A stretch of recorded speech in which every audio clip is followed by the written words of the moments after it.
Live. It's December 26, 2017, the day after Christmas, and it's dark outside. It's dark in this parking lot. The lights must be out. But I'm very thankful. It's another great day. I'm still in Florida. My vacation is getting ready to come to an end, but I am thankful for today. And going live tonight, as I do every night, I'll pick a topic. And as people join the chat room, I'll say hi. Like Scott Berman just joined the chat room. Scott says, "Hey Sam, hey brother, how are you? How was your day, Scott?" And I'll pick a topic, and then we'll just go from there. I'm open to talk about anything, as long as the environment stays healthy. Milano from Miami on the check-in. Hey Sammy, hey Milano, how are you, brother? God bless you. How's your dogs today, Milano? Scott said he had a pretty good day. Good, Scott. I'm glad, brother. Stay positive. Stay positive. That's my message. Stay positive. I know it's not easy. I know this world, we got to stay positive. We got to keep going forward. And that's on my spirit tonight. And then, we'll freestyle as we get into the live session. But, excuse me. My main focus topic that I want to share on is focus on what you can control. There's a lot of things in life that we can't control. We have a loved one who is sick. We can be there for them, but we can't control the outcome. We want a job. We can apply for it, but we can't control the outcome. We want whatever we want. There's so many variables and there's so many parts of the equation that we can't control. We can't control how someone else feels about us. We like somebody, we want someone to like us, whether it's a lover or a friend, doesn't matter. And in life, you're going to hit a roadblock when you start to focus on what you can't control. That's when the high levels of anxiety kick in. When you start to focus on what you can't control, the anxiety level goes up the roof. So you got to catch yourself a little bit. It's not easy. This is a daily discipline you got to apply. You got to breathe. And you got to say, let me focus on what I can control. And that's where you always have to bring your spirit. Because everything else is going to bring you to an unhealthy place. I'm talking to myself now too. I get off the phone with my mother and, she's hurting physically and some things. And I remember going through this, with my dog and different things.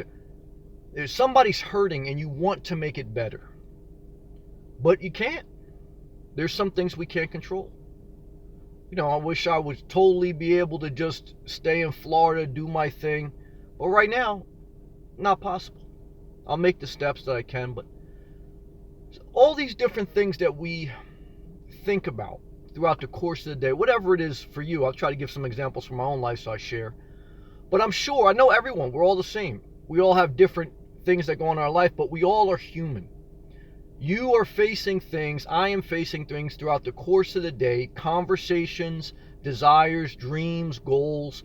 We're facing things in our mind, thoughts.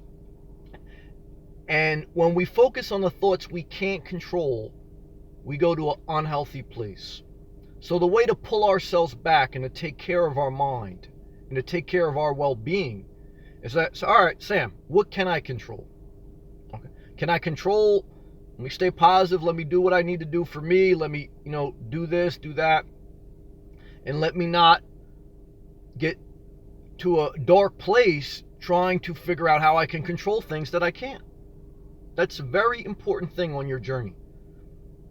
And some people on the live check-ins, Scott said he's staying positive every day. I like that, Scott. Milano, snowing in the north like PA. Milano, please don't scare me. I'm trying to focus on what I can control. You know what I'm saying, brother? Nancy, hey Nancy. And Nancy's got the painting emoji. Nancy's been planting the seeds, using her artistic creativity. Your creativity takes you to your destiny. You can't be the best you without your creativity. She says 11 degrees in PA and painting in PA. Oh, please paint a fireplace because you need to warm that up because I got to get ready to come back to New Jersey next week. I got to focus on what I can control. What I can control is tonight I want to be positive. No Man's Land from NYC, hands up emoji. No Man's Land, welcome, brother. God bless you. How was your day, No Man's Land? How was that? No Man's Land. How was your new sleeping bag that you slept in last night? Sailing John, I want to check in from Jersey. Sailing John, love and respect to you, brother. God bless you. No Man's Land says, thanks for the Prius video. No problem, brother. I enjoyed doing it. It was really magical. I'll talk about that a little bit too. Thank you, No Man's Land. And Nancy said, painting glass. Edison Eagle. And that's Edison, New Jersey. And the Eagle stands for, I believe, because Edison Eagle, that brother's from South Jersey. I'm not South Jersey, South Edison. And their high school team, their mascot is the Eagle. Now, North Edison, where I'm from, that was the Hawk, okay? No Man's Land. Sleeping bag was the best investment ever. Good, brother, good. Did you have to layer up or no layering up? I'm glad it was good, brother. I'm glad it was money well spent. Take care of your health. But yeah, just a sidetrack before I keep going on my tangent on, he said he didn't have to layer up. That's good. Yeah, the Prius video was awesome. I was inspired this morning before I started to, once I got out of the gym, I had my Starbucks. Then I said, you know what? I was thinking about our conversation last night. I said, let me just Google to see what the closest Toyota dealership is to where I'm at. And it was like, only like 5 minutes up the road. So let me seize the moment. I went there like, I don't know what it was, 8 o'clock in the morning. And it was beautiful. It was like 75 degrees. It's beautiful in Florida, damn it. And so I went out there and I just walked the lot. The lot was open. People were just, all the workers were just coming in a lot. And I just started looking around. I saw the whole line of Toyota Priuses. And of course, one of the young salesmen, he came up to me and goes, can I help you with anything? I go, no, that's all right. He left me a car. He said, all right, well, I'm starting my morning meeting. Let me know if you need help. And so I looked around and then one was open. So the one that was open, I said, shit, let me shoot a video. But the seats are comfortable. Like I saw in the video, you could definitely sleep in it. That's a go, man. I mean, if you're a nomad that likes to travel, as far as, like even if you stay in the same state, like I do a lot, but you like to go up and down that state, the gas mileage, you can't beat that. You can't beat that. For $25,000, that's a go. Again, if you're single, no pets, you don't need an RV. If you don't want one. If you want one, then do you. But I don't want to get sidetracked. But yeah, that was fun. I really had fun making that video. Milano. Yeah, you can control. Just extend for a few more. Amen. And that's, one is, again, I have feelings of anxiety when I start to focus on what I can't control. So I have to steer my mind back on what can I control. One is that came up, 2 reasons today. One is I'm getting a little anxious because I have to go back up north for my job, which I'm very thankful for my job. Your income makes everything possible. Now, I could get a job down here, but still not ready to do that yet. And close. Not ready. And so having anxious feelings about that. And then I spoke to my mom, and her knee is hurting. She got bad knees, and she may have to get a knee replacement, but she's kind of fighting that off because she's a little overweight. She's close to 70. And the recovery time on that, you're out of commission at her age. She'll be out of commission for about a year. They say 6 to 8 months, but, before she can, and, to be bedridden for 6 to 8 months, that's a long ass time. And your mind starts to play tricks on you. And so, I start to focus on, you feel sad, you wish you could help, but what can you do? So I just catch myself, and I am a believer, okay? Not just, I make various videos. I make videos about living out of my car, about living out of cars. I make videos about health, trying to plant-based diet. I make videos about mental health. That's kind of what I'm talking about tonight. You got to take care of your mind. And I make videos sometimes about politics or money or whatever. I don't care. I'll talk about, this is all part of life, okay? That's what I'm saying. I don't try to avoid any of these issues because we all face them. This is part of life. Life isn't just about living out of your car, living out of your house. It's about all these aspects. And mental health, never neglect your mental health. It's one of your biggest assets. I don't care if you have a Toyota Prius and you get 50 miles to the gallon. If you have high levels of anxiety, you're not going to enjoy the journey. If you buy a Toyota Prius cash, and you got $100,000 in the bank and you're zipping up and down the coast, but everywhere you go, you have anxiety and you're focusing on what you can't control, you're going to go astray. You should only focus on what you can control. Not on, oh, this person doesn't like me, or my kids don't like me, or, somebody I know is hurting, or I want to make more money. You have to discipline those thoughts. Catch yourself. Breathe. take off your hat because we're in Florida. Okay. I get worked up. Now I got to take this off. And you got to focus on what you can control. Serious now. Mental health. Mental health. Every time you start to focus on what you can control, bad place. Okay? Stay in a good place. Let me go back to a few comments here.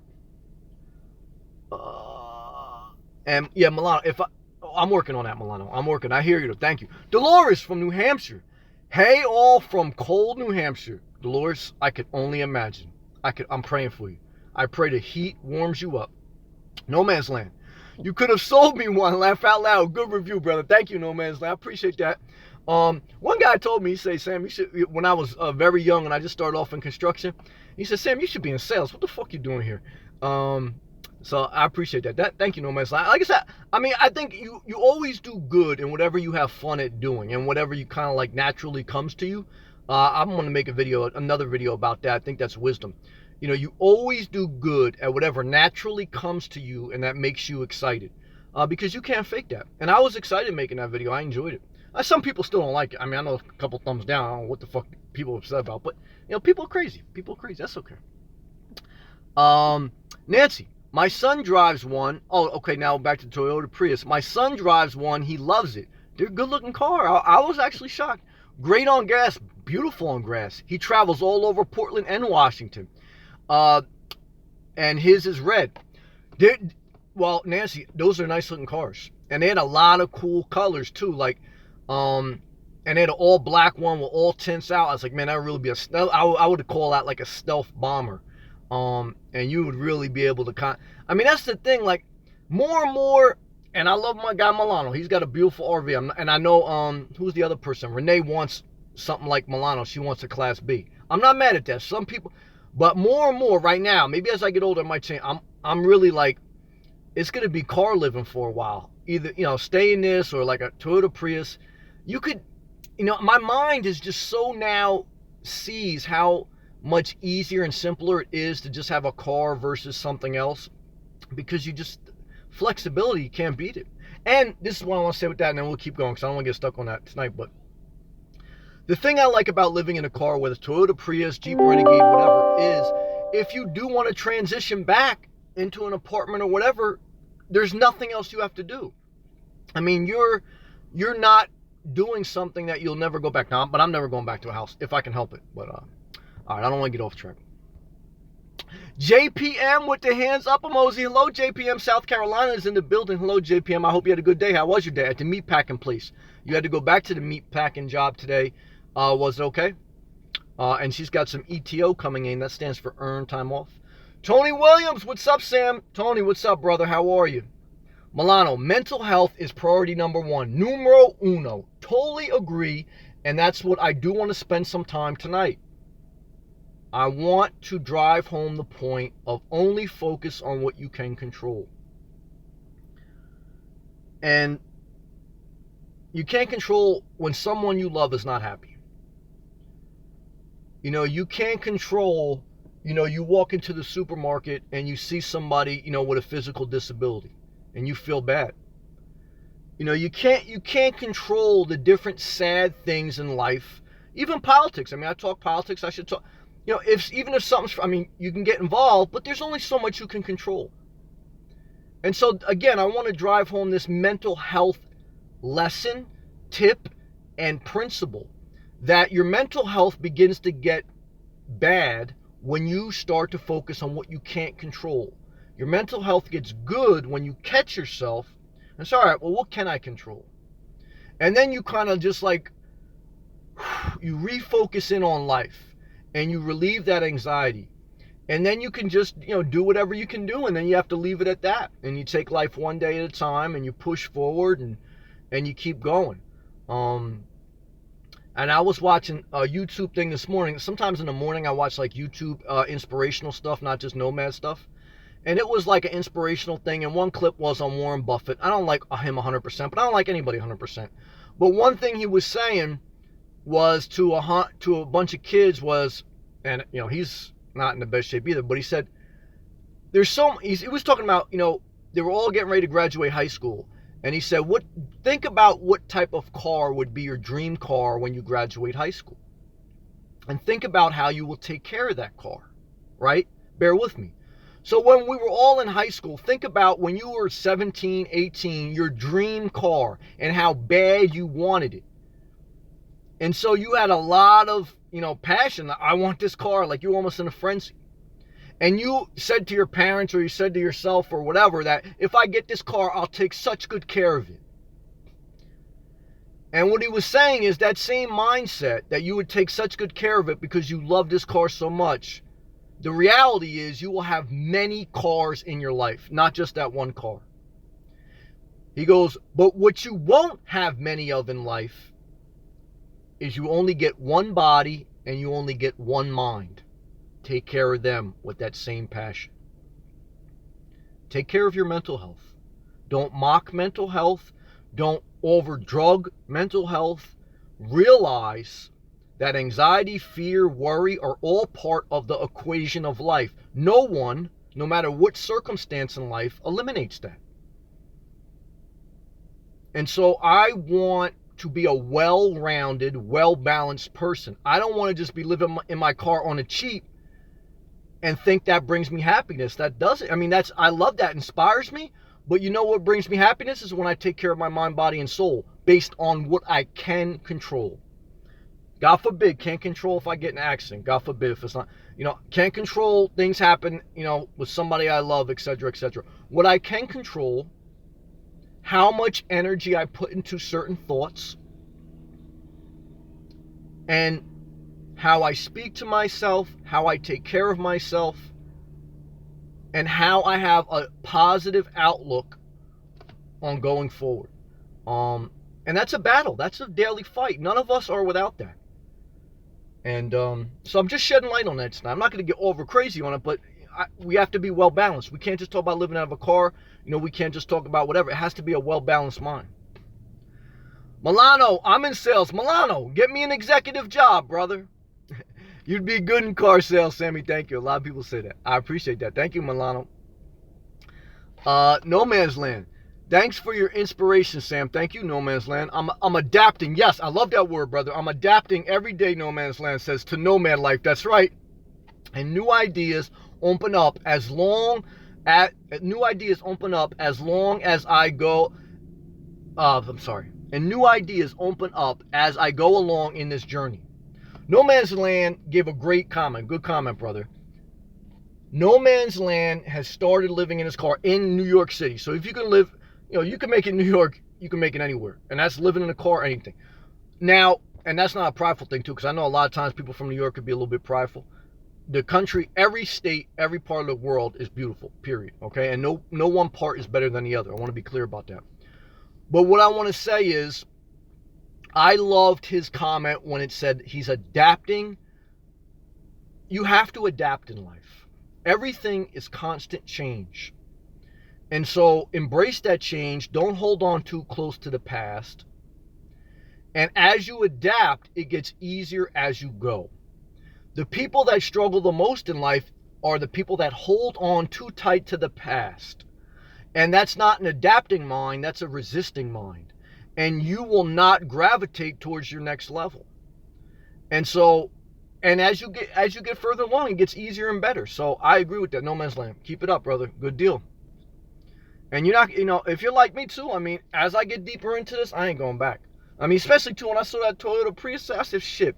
Even when I would change this car or something like that, because I put a lot of miles. It's only been about 2 years. I got almost 70,000 miles on my Jeep Renegade. And I would just buy another car and just re-up and just live in that.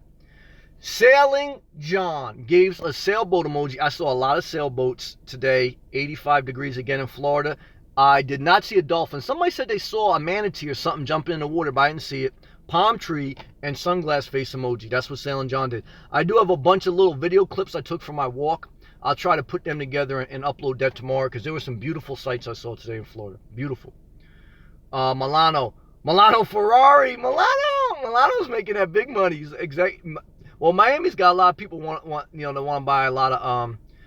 When I was in Palm Beach the other day, it's like Bentley SUVs. Just a lot of rich people. But then there's some regular cars too. But South Florida, it's got some big money down there. Like everywhere, though. I mean, you see some of them in New York, New Jersey, too. But, it's just an environment here where everybody's driving around with their sunroof down, et cetera, et cetera. It's an outdoor environment. And a lot of people from all over the states, because I've seen a lot of different license plates from everywhere in the country, because it's the winter haven. It's the warmest state, basically, in the country. So people that can travel down here, a lot of them travel down here. But it's just beautiful. I really love it. JPM, look at Sailing John with his emojis. Good job. Now, right? Sailing John came in hot with those emojis. Good job, Sailing John. No Man's Land. Let's see how the summer goes, brother. Laugh out loud. The summer will go good. I made it through the whole summer. Same area as you. So, there was a couple hot nights this summer. We had like 1 week. It was early in the summer, too. It was like in June. I was right outside the city. It was like 100 degrees for like a week. And it was hot. But I had a couple fans, my D battery fans, blowing up my butt. I was basically naked in the back of the Renegade. Not 100%, but it's a go, man. I mean, it is what you are gonna have a couple uncomfortable nights. There's no way around that. I mean, you certainly could go somewhere in a campsite or something and start your car and put on the air conditioning if it really got too tight. But it's like everything else. I mean, nothing is 100% perfect. And like I said, I had a condo. And there was a summer where my air conditioning broke down, and I spent basically a whole summer in a second floor condo with no air conditioning. And it's just a matter of if you want to get past a couple uncomfortable nights, you'll do it, because overall you got a huge payoff. No Man's Land. You're living rent-free, mortgage-free. Now you're making some sacrifices, but you're getting a huge payoff. So it's all relative. You know what I mean? So that's part of life. Milano. I have a page in Facebook, MV Wholesale Access. Stuff that I sell you, can look there. I'll take a look. Everybody take a look. Milano's a good guy. I'm going to take a look. MV Wholesale Access. Okay, brother. Praise the Lord. No Man's Land. I might look into the Prius myself for the AC and heat. Yeah, check it out, No Man's Land. Now, I did do some research on that because I was getting excited too. You got to be careful with consumerism. Even when buying cars, like you go on a lot, you get excited. But from what I was reading online, because a lot of people were looking at the Prius to either live out of or camp out of, and depending on how hot it is, it may turn on like every 10 minutes just to recharge the thing and then turn back off, depending on what temperature you have it set at. So if it's 100 degrees out there and you got it set at 68, the car may be turning on like every 10 minutes just to keep that battery charged. So that's what you'd have to figure out. I don't have experience there, but you got to be careful because, I mean, especially like if you're in the city, if you're in New York and, you're parked on the street or whatever you park, you know what I'm saying? Like, you don't want your car starting every 10 minutes. So, so you just have to be mindful of that. I don't know the intervals too well, but that's something you'd have to put some research in. But it's a go. I mean, it's a great car. It's a great car. Just before dawn, what's going on, brother? ATL's in the building. Greetings, everyone. Greetings and blessings to you. How was your day just before dawn? Did you get back in Planet Fitness today? I did. I took a nice shower. The one that I was by, though, the hot water heater wasn't working that good because the water didn't stay warm that long. So I'll be off to another town tomorrow morning, so I'll check it out. But it was good to take a nice shower because Planet Fitness was closed on Christmas. Nancy. My son Aaron's always looking for good sales reps in Portland and Verizon. Anybody looking for work? Thank you, Nancy. If he was in Florida, I would check him out. But thank you, Nancy, and God bless you. And yeah, if anybody's in, check Nancy's son doing well. That's great. Verizon's a great company. Great benefits with Verizon. Milano. If you need a used car, but almost new, check off-lease cars in Miami or Orlando. All right, check that out. Milano, you got any Toyota Priuses on the lot? Sailing John. Can you get back to New Jersey? It's going to be cold teens. Do you run your car at night? Well, one is I looked at the weather because I'm only a couple days away. I mean, I'm starting to slowly migrate up north as we speak because I just want to inch up there. I don't want to rush. Gloria, God bless you. Good to see you, Gloria. Love you. Always think about you. 8 degrees here. And Gloria's from Ohio by Lake Erie. Whew. Whew. But 8 degrees, you know what? Now, getting back to John's question, because I'm getting ready to head back up north. and I looked at the 10-day weather forecast in New Jersey. And when I get back, probably be on Monday or Tuesday, it's going to be 20 degrees during the day and 5 degrees at night, the part where I'm going to be at. Whew. So it's going to be cold as hell, okay? And right now, it's fucking 85 degrees. And, well, at night, it gets down to the 60s. But, so it's going to be, but I adapt. Like my man No Man's Land said, he used a great word. That's a word of wisdom. Life is about adapting and having a mindset of adapting.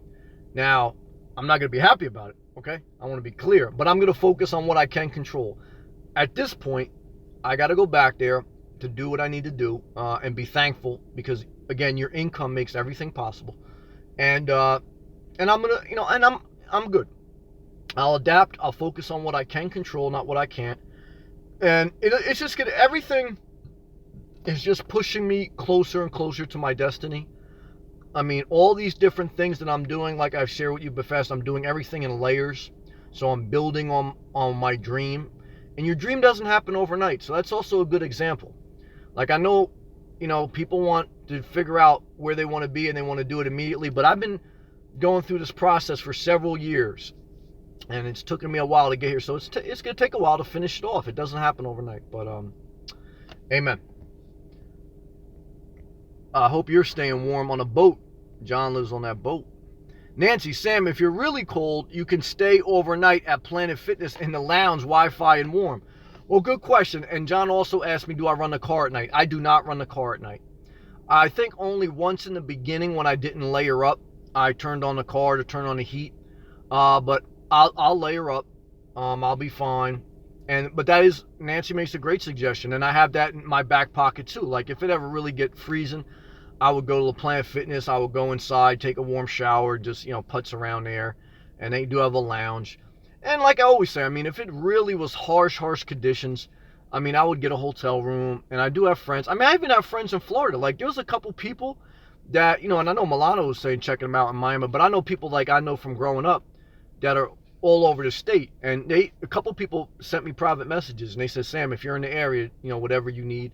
And I appreciate that. But I'm good, you know what I mean? So, unless, God forbid, I was in an emergency, you know what I mean? I enjoy this life, so it'll be cold when I get back there. I'll layer up, though. I'll be fine. I won't like it, though. But I don't idle my car at night. I personally don't. Now, if I had a Toyota Prius, I may set it as something if it was freezing. JPM, we packed the meat in Philly. JPM works for a meat packing place. We packed the meat in Philly. Philly's a great city. If you've never visited Philly, put that on your list. Laugh out loud. I process purchase orders and customer service. Maybe I could move to Philly one day. Laugh up emoji. Philly's a beautiful city. If you've never visited, very historic city. And a lot of jobs in Philly. And it's cool. It's not too, I mean, it's a city, but it's not like, it's not huge. And it's not that bad with traffic. Again, it's all relative to where you're coming from, but if, you compared to New York to that, you'd be fine. It's a great city. It's a beautiful city. I, took pictures by the Rocky thing and all that. And the Rocky, just so you know, the Rocky statue is it's like outside the city up on a hill by a museum. So if you ever like want to go to Philly and take a picture by the Rocky statue and run up the stairs, you got to like drive back down into the city to then walk around the city. Because it's a long walk. I walked the whole thing, but just so if you're ever interested. Like the Rocky statue is not in the middle of the city. If you've never been to Philly, it's like all the way on the outskirts. But I'm really getting off track. But I just wanted to share that. But keep doing your thing, JPM. You got to get that money. I mean, you're a smart, intelligent woman. I could tell from talking. So you can get a job anywhere. I mean, same thing I think about. I mean, look, I know who I'm talking to. So you could get a job anywhere. Any of us could. The question always comes down to, are we willing to leave some of our friends and family members in the generational area that we grew up? And are we willing to build a whole new life? That's really the question. I mean, if you once you downsize your life and you have limited bills and you sell your house or whatever, you can pretty much survive anywhere in this country in a populated area. I mean, if you go to a middle of nowhere area, you ain't gonna be able to get no job. But if you go to a populated area, you'll be able to get a job. The question you have to ask yourself is, are you willing to leave certain family members or friends behind? And most people aren't. And I've given the story before. I had a friend that I actually worked with. And like 10 years ago, he wanted to move to Florida. They visited Disneyland for a week, and he got a job talking to somebody, and he told his wife, and his wife said, well, I don't want to move to Florida. He goes, well, I'm coming down here with or without you. And they went down to Florida, and they stayed a year, and then his wife started missing her family up north. And she said, well, I miss my family. I'm going, well, the lights in the parking lot just came on. It was dark as hell in here. So the wife then said, I'm going back up to Jersey. I miss my family. And he goes, well, I want to go back to Jersey. And she goes, well, I'm going back up there with or without you. So he went back. The family ties are very strong. The problem is a lot of times people move close to be next to family and they don't really spend much quality time with family. It's a mental, almost like a mental switch that you feel more comfortable being around family, but the reality is you don't spend much time with them.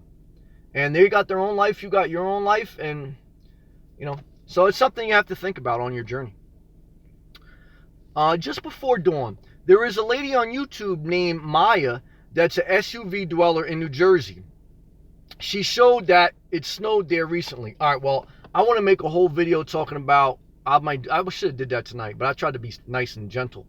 I'm going to make a video about e-beggars, pastor beggars, and street beggars. One is, I don't know if it's the same lady, but I saw on my YouTube recommended videos, I clicked on some lady in New Jersey, and she was like, because I did a video last night about my first Christmas living in my car. Like YouTube recommended other videos that said like first Christmas in her car. And there was some lady living in her car in New Jersey. And I know what part of New Jersey too. And she was in the back of her SUV. And she had like a Christmas tree up, ornaments, lights, everything. And like, that's my first Christmas. And she had like the whole place decorated. And it was like this real big production. And then she was like an e-beggar central. She had a GoFundMe, PayPal, Patreon. She had everything under the sun. One is, if you choose to live in your car, don't ask other people who are struggling to supplement your life. You're living good. If you're living out of your car, you got less expenses than 90% of the people that are watching you on YouTube. Shame on you for asking people to donate to you to help you live out of your car. You're in a better situation than them 90% of the time. But yet people donate, I understand that. But what do people do? I know a couple people I watch that have these GoFundMe, PayPal accounts. What do they do with all the donations? They buy bullshit. They buy more knickknacks for the car. I know one guy, he buys basically beer with it. And another girl, like she bought a new RV. When you basically support a lot of these people living out of their car when they ask for donations, all they do is buy shit they don't need, and you're still struggling financially. Now I know in return you're getting entertainment, but I just think it's bad news, man. Once in a while I give to somebody on the street, but not too often because I know what it is. Once in a while if I feel led by the Holy Spirit, but other than that I don't do it. And pastors the same way. Now the Bible is available to everybody. We're not in the caveman era where you need one person to interpret everything to you and give you the scriptures. The free Bible app is everywhere. You can look on a million different things on the internet to watch a church service. Why should you have to supplement a pastor while he works 1 hour of the week, he does a Bible study, and you're working, 40 hours plus, and you're struggling paycheck to paycheck? Why should you, and believe me, the rest of the time during the day, he's going to the gym, he's watching porn, and then he's preparing a service for you. Why should you have to donate to that? Why should you have to donate to some chick in the back of her car so she can buy another Christmas ornament? Or some guy living in his RV so he can buy more beer? Or some girl driving across, to the RTR, she just bought a new RV on all her donations. It's very shameful in my opinion. I know people still do it willingly, but I think it's just a bad thing. Because, let's be honest, again, if you're living out of your car, you have it better financially than your viewers. So to ask for money, I think is very disingenuous and emotional manipulation towards the people that watch you, in my opinion. Pastors, people who live in their car, and everything in between. All right, that was a tangent. I'm way off subject. I'm sorry. Damn, where was that? Oh yeah, just before dawn, I just got in a tangent with that. Sailing John, focus on getting back to Florida. Laugh out loud. Sailboat is leaving in 40 weeks. He's got the countdown. One way. He said he's got a one-way ticket to down south in 40 weeks. If you need a ride, laugh out loud. Well, Sailing John, let me tell you something. You're not going to want to come back. I mean, if you like warm weather, if you like being outdoors, I mean, the boating lifestyle is embedded in Florida. Now, you're going to have the hurricane season. You got to be careful with that. But in the winter, it's where to be. You're going to love it. You're going to love it, John. It's Miss Kimberly is in the building. Hey, Kim, how are you? Kim, how was your day? Did you go to the salon today? Did you go back, or did you still have a day off?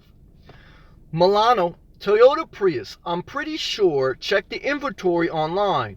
Off-lease cars. They have locations in Miami, Palm Beach, Orlando. The biggest car for used in Florida. All right, praise the Lord. Black Death, hey y'all, Merry Christmas. Hey Black Death, how are you? Love and respect you. Good to see you again. Bless you, brother. So just a little bit to refocus back. I mean, we have to just continue to remember to focus on what we can control. And even me, like I saw that thing on, thank you, brother. Black Death says, bless you. I saw that thing on YouTube today and I got upset. You know, when somebody was basically emotionally manipulating their audience. And then I started thinking about, now one is, I want to be clear, I have donated to pastors, I've donated to e-beggars, I've gave money to street people. But what I'm trying to tell you, whether they're street beggar, pastor beggar, e-beggar, a lot of times that money doesn't go to good use. You have to use discernment. So why did I even say that once I was trying to get back to my subject? Because when I saw that today, and like you see anything in life during the course of your daily goings, is you're going to see things that distract you and that make you angry, or that make you upset, or that make you scared, or that make you anxious. And it can rob your day. It can steal your joy. It can destroy your spirit. Thief comes to steal and destroy. You have to breathe and focus on what you can control. And so that was one example of the many that I've given, but there's such a huge temptation in life for us to just get focused on someone else or something else outside of the realm of what we can have impact on what we can actually change. And like I've said in times before, is that many times it's a distraction to doing things that we need to do for ourselves. And I want to be in a good place, mentally, physically, spiritually, emotionally. And I have to realize, I mean, sometimes I'm a passionate person. I want to make a difference. I want to, live a good life for myself first. And then I want to, try to do whatever else I can. But I have to learn to catch myself. And not get sad, not get anxious, not get too upset. And say, Sam, just look, focus on your life. Focus on what you're doing and what you can control. Everything else is really insanity. It really is. It really is. All right. Now, back to some comments. It's Miss Kimberly. I worked today. Not too bad. Got off an hour ago. Well, good. One is you got back in. I know it's hard to get back to work when you had a few days off and for the holidays and everything. It is hard. I mean, it's going to be hard for me. A few weeks off. I talked to a couple guys about work stuff this morning. I've still been keeping up to speed, but it's going to be a little tough. But at least you got back in. The hardest part about any job or about anything in life is showing up. Showing up is 90% of success. So showing up is huge. You showed up. Now you feel better at the end of the day once you've accomplished what you needed to accomplish, rather than if you didn't go to work, which I've done that when I was very immature. I will call out or something like that. And then you feel like shit. So it's better to push yourself, show up, and feel better at the end of the day than to sleep late, do whatever, and then, at the end of the day say, oh shit, I should show up. You know what I mean? So it is what it is. Good job, Kim. Let me see now. Nancy, laugh out loud. I saw that video. Did you? Damn it. I'm sorry, but why do these people not hassle money for themselves? It is what it is. I mean, it's an emotional manipulator, period. And that's what I've learned in life. Again, I've given to all those scenarios. I've given to a pastor, beggar, just to call him that, but just a pastor. I've given to an e-beggar, not necessarily a beggar, but somebody who asks for money. And I've given to street beggars, and it doesn't have to be a beggar, just somebody asks for money. So I've given to all three. I'm being very honest with you. And I'm not against if you're led by the Holy Spirit or whatever you want to call it to give to somebody, I'm not against it. But what these people are on average, there's always exceptions, but they're emotional manipulators. Pastors, people on YouTube, and people on the street. Somebody today stopped me at Publix. I mean, I have run across a lot of Florida. I mean, there's a drug problem out here. There's a drug problem everywhere. I mean, New York too. I mean, but there's people, I mean, if you sit long enough in a parking lot, even in a nice area, somebody will come up to you and ask you for money. I don't think you have to, feel threatened, but you just have to be, it is what it is. And so, like, and they always have a emotional story for you.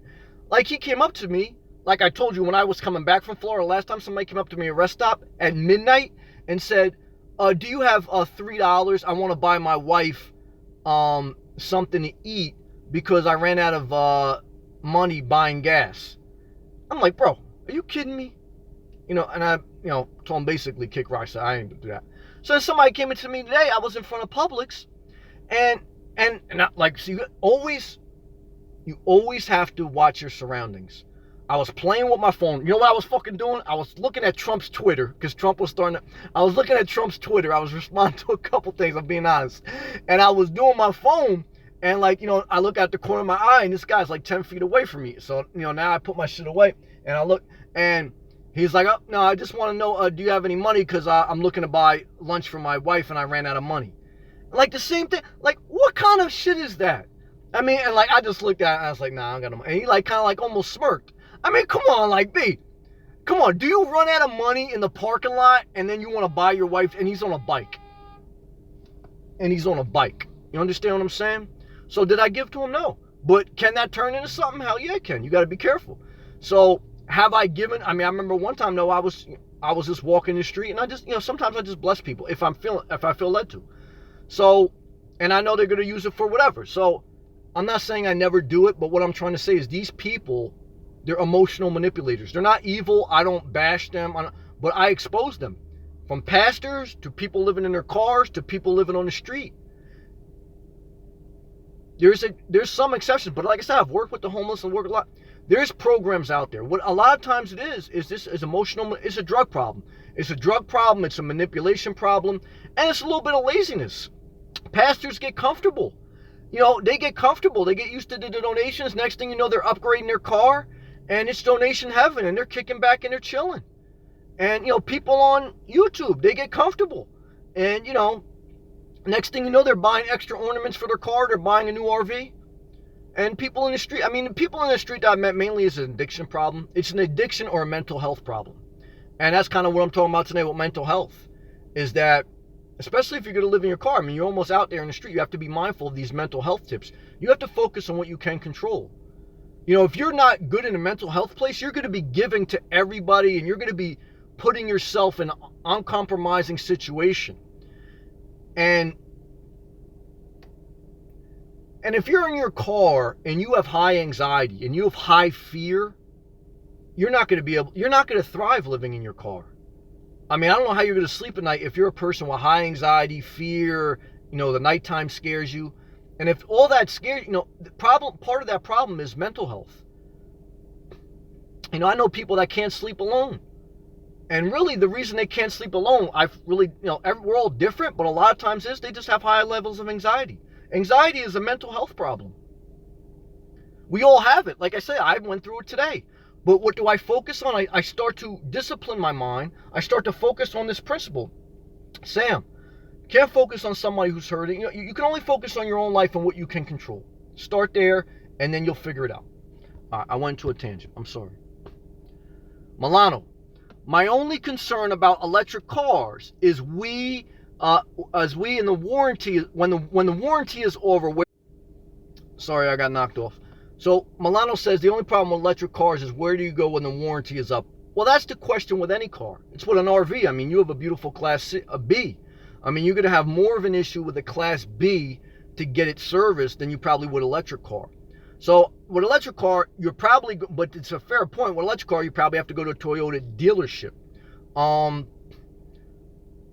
But that being said, you pretty much should have 5 years without relatively an issue. But that's any car, I would think. And Toyota Prius now, they're not new, an electric hybrid car. So, you'd probably have to go to a Toyota certified dealer, though. That is a little bit of a negative you'd have to be mindful of. And like I say, when it's 2 batteries, there's one regular battery, I believe, and then there's one like for the hybrid part of it. So when you have to get that battery changed, battery life's probably around 5-7 years max. It's probably going to be like $1,000 rather than a couple $100 like your regular battery. So it's a fair thing, but it's a trade-off. It's a trade-off for what you get and what you want. I still believe if you're single without pets, a car living or van living is better than RV living, in my opinion. If you have pets and everything else, then you're better off in an RV, because I think you have more restrictions around an RV. You could have a harder place well, maybe not in Florida. I see there's a lot of RV service things out here, but it's all relative to where you live. It's relative to where you live.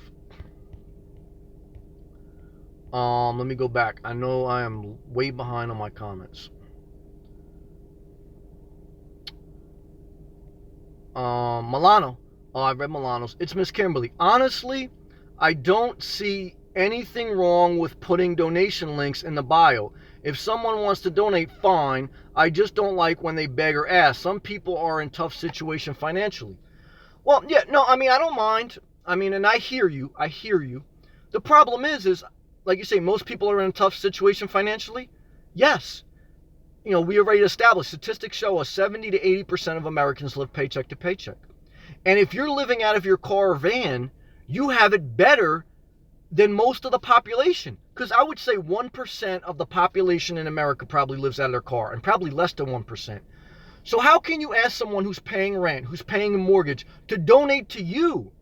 And then you're not going to use that donation like to go back to college. Like that's like a stripper telling you, yeah, give me a donation. I'm going like to get my master's degree in philosophy.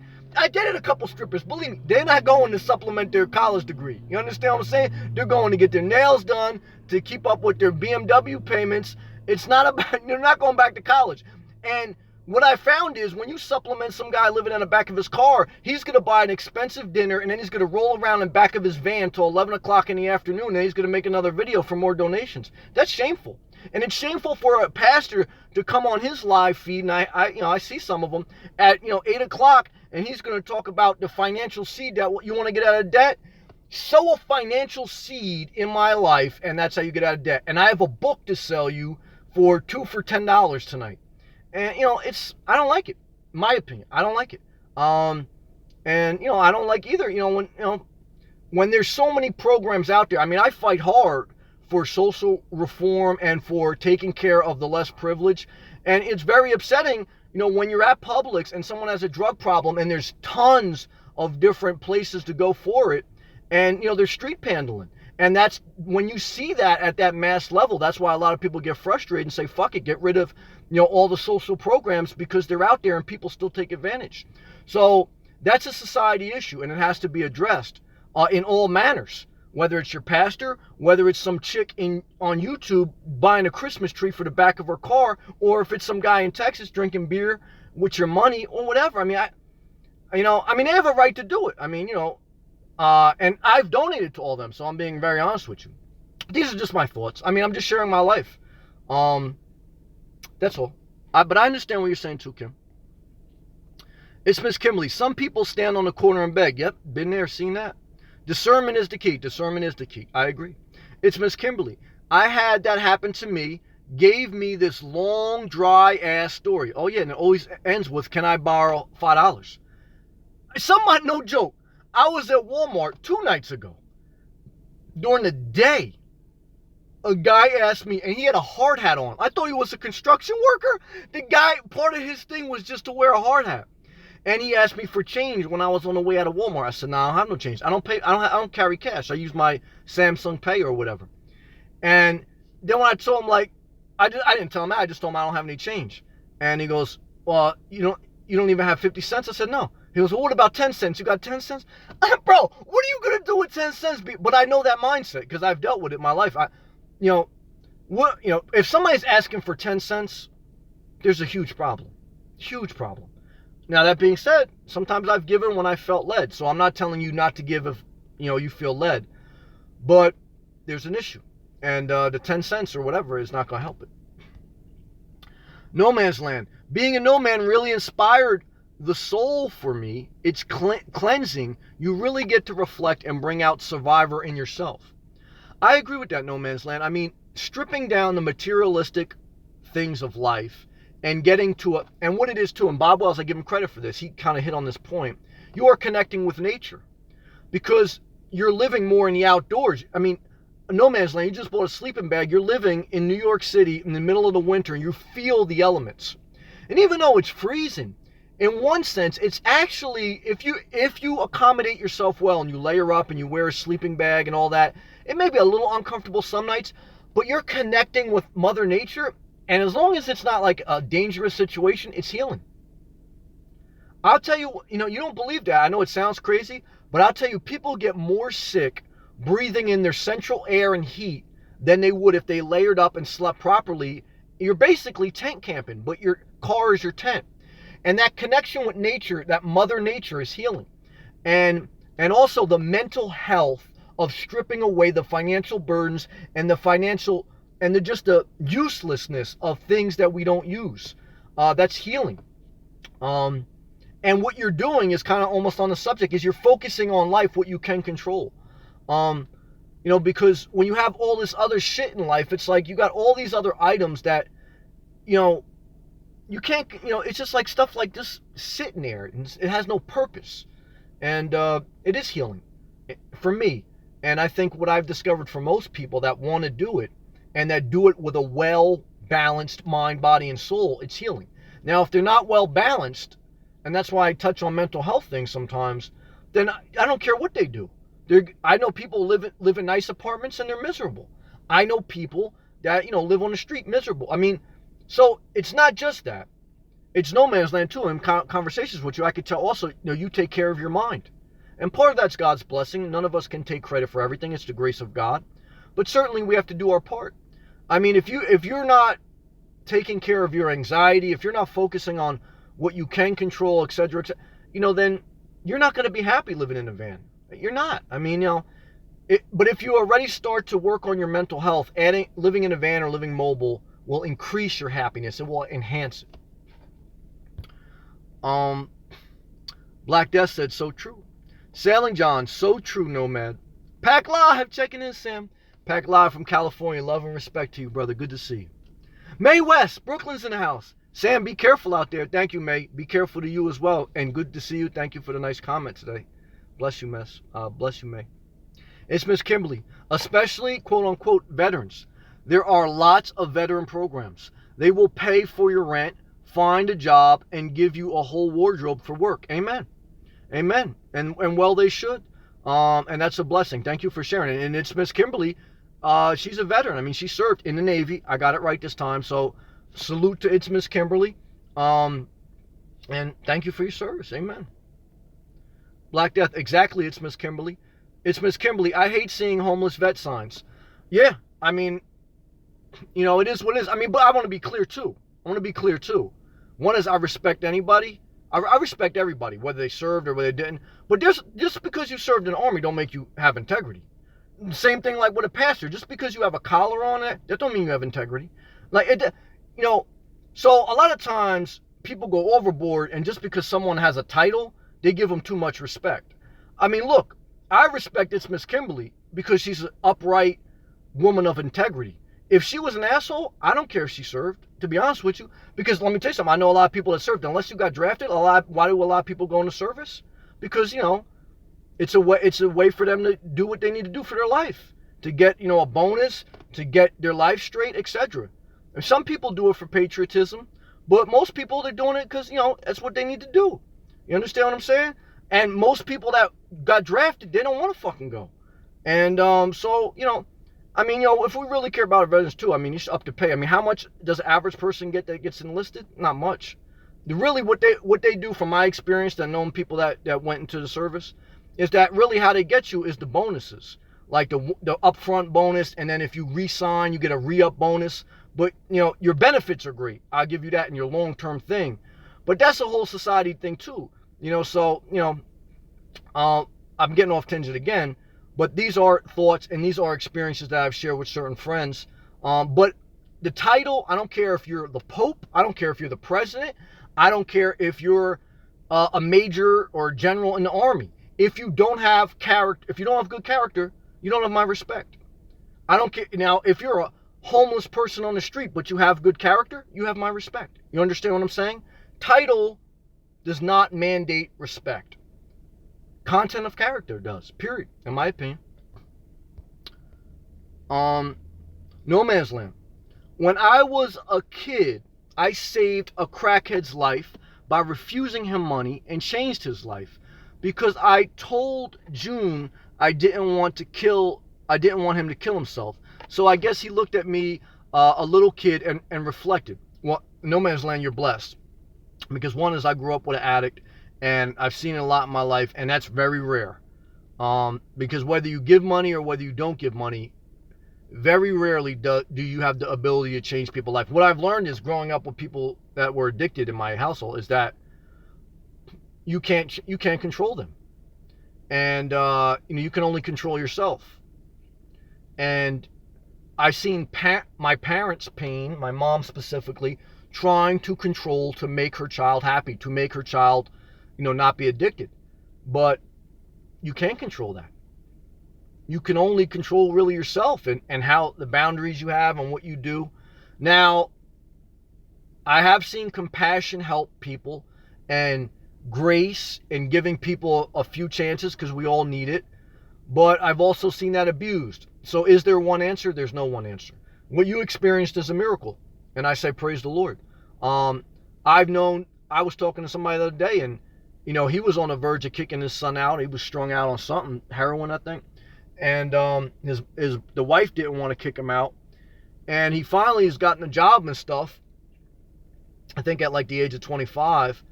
But I remember one time being in like a rehab for my sister and talking to a parent that lost his child to a drug overdose. And my mom said, well, what should I do? Should I kick, my daughter out, or should I keep her in the house? And because I'm conflicted. I knew she could never kick my sister out, but he basically just said, look, it's a 50-50 crapshoot. There's no one answer. You kick a child out, God forbid, they may kill themselves. You keep them in their house, they may kill themselves. I think that, so there's no one answer to life. And so praise the Lord for your experience on No Man's Land. Mae West says, incredible story, No Man's Land. Amen. It's Miss Kimberly. When we donate to anything, we are assuming that the money is going to what we are being told it's going to. We may never really know. We don't. That's the reality of donating. You take the risk. Amen. And I have donated. So again, I'm being very honest. And I am not against donating. But as technology evolves and as society evolves, donating also has to evolve. Okay? Because back in the day, Bibles weren't everywhere. You didn't have them on every single smartphone. And the ability to go online and look at church services were not there. And so back in the day, building a church in a community and having somebody give the word or whatever it is, a spiritual teaching, was a huge part of building that community. Nowadays, with technology, that's changed. And, the pastor can very easily work a full-time job, go live on YouTube for 1 hour and be good.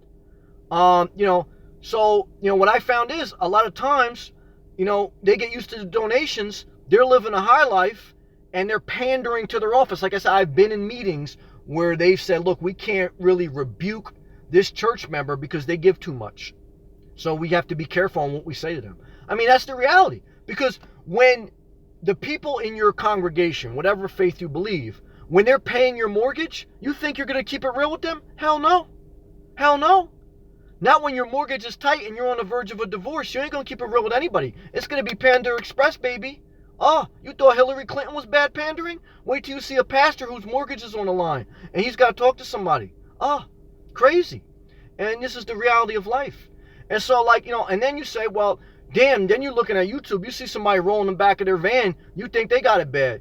But at least you forget you barely be able to pay your mortgage. You're barely able to pay your rent. And you know what I'm saying? You're struggling looking at a fucking, almost like a couple $100 in your savings account. And this they're chilling all day. The hardest part of their day is trying to figure out what video to make. And you're donating to them? It's sick. I don't know. It's sick. It's like when you get addicted to eBay. eBay. Remember when people got addicted to eBay? I got addicted a little bit. Even like you get addicted to shopping online. It's like you can't help yourself. You want one in every color. You're willing to pay double the sales shipping costs. All right, I'm getting off track. No Man's Land, amen. It's Miss Kimberly. I agree. I know a lot of douchebags that were and are in the military. Yeah, in every aspect of life, you have to measure people on who they are, their character. I agree. No Man's Land, hand up. So true, Sam. My brother belittles me all the time. He's a vet too. Yeah, it is what it is. And like I said, I mean, you measure somebody on the content of their character, period. And I think you live a more integrity life like that, right? Because if you're dealing with an exec, and the scriptures even say that, if you're dealing with somebody, he basically said treat all people the same. Don't treat people just because they're wealthy different.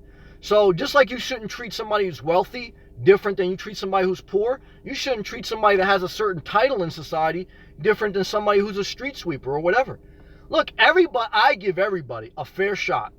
And if they're like a bad character, I don't look to hurt anybody. Even if someone has bad character, I just keep it moving. But I don't like say like some people just like kiss somebody's ass if they have a certain title, and I think that's hurtful to society. But why does society do it? Because, one is it's a patriotism game.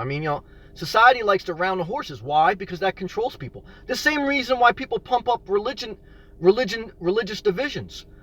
Religions have a lot, most major religions have a lot of things in common, some they don't. But why do the people on top pump the divisions? Because it keeps them in power. And it keeps them having control over the people, and it keeps that donation plate coming around. I mean, yes, these are my thoughts. Do whatever you feel, though. It's Miss Kimberly. And the bonuses aren't worth it sometimes. Amen. But like me and like all people, when you don't have much, and when somebody flashes $5,000 in front of your face or $10,000 in your face before tax, sometimes, you say, "Oh shit, let me jump on that." But that's basically for 3 years, and then you get paid peanuts. So, it's like the same thing. You go into a car lot, you see a Toyota Prius, you say, "Oh shit, I can live in that," and he goes, "Yeah, it's only $500 a month for 60 months," and next thing you know, you're into it for a year and you say, "Oh shit, I still got 48 more months." So 60 months don't seem like a long time, but when you hear nothing down on $500 a month, sign me up. And the same thing, when you hear, well, all right, we'll give you a $10,000 signing bonus for 3 more years of your life, you say, "Oh shit, sign me up." Then you get that shit back after taxes or whatever, and you realize that ain't really shit.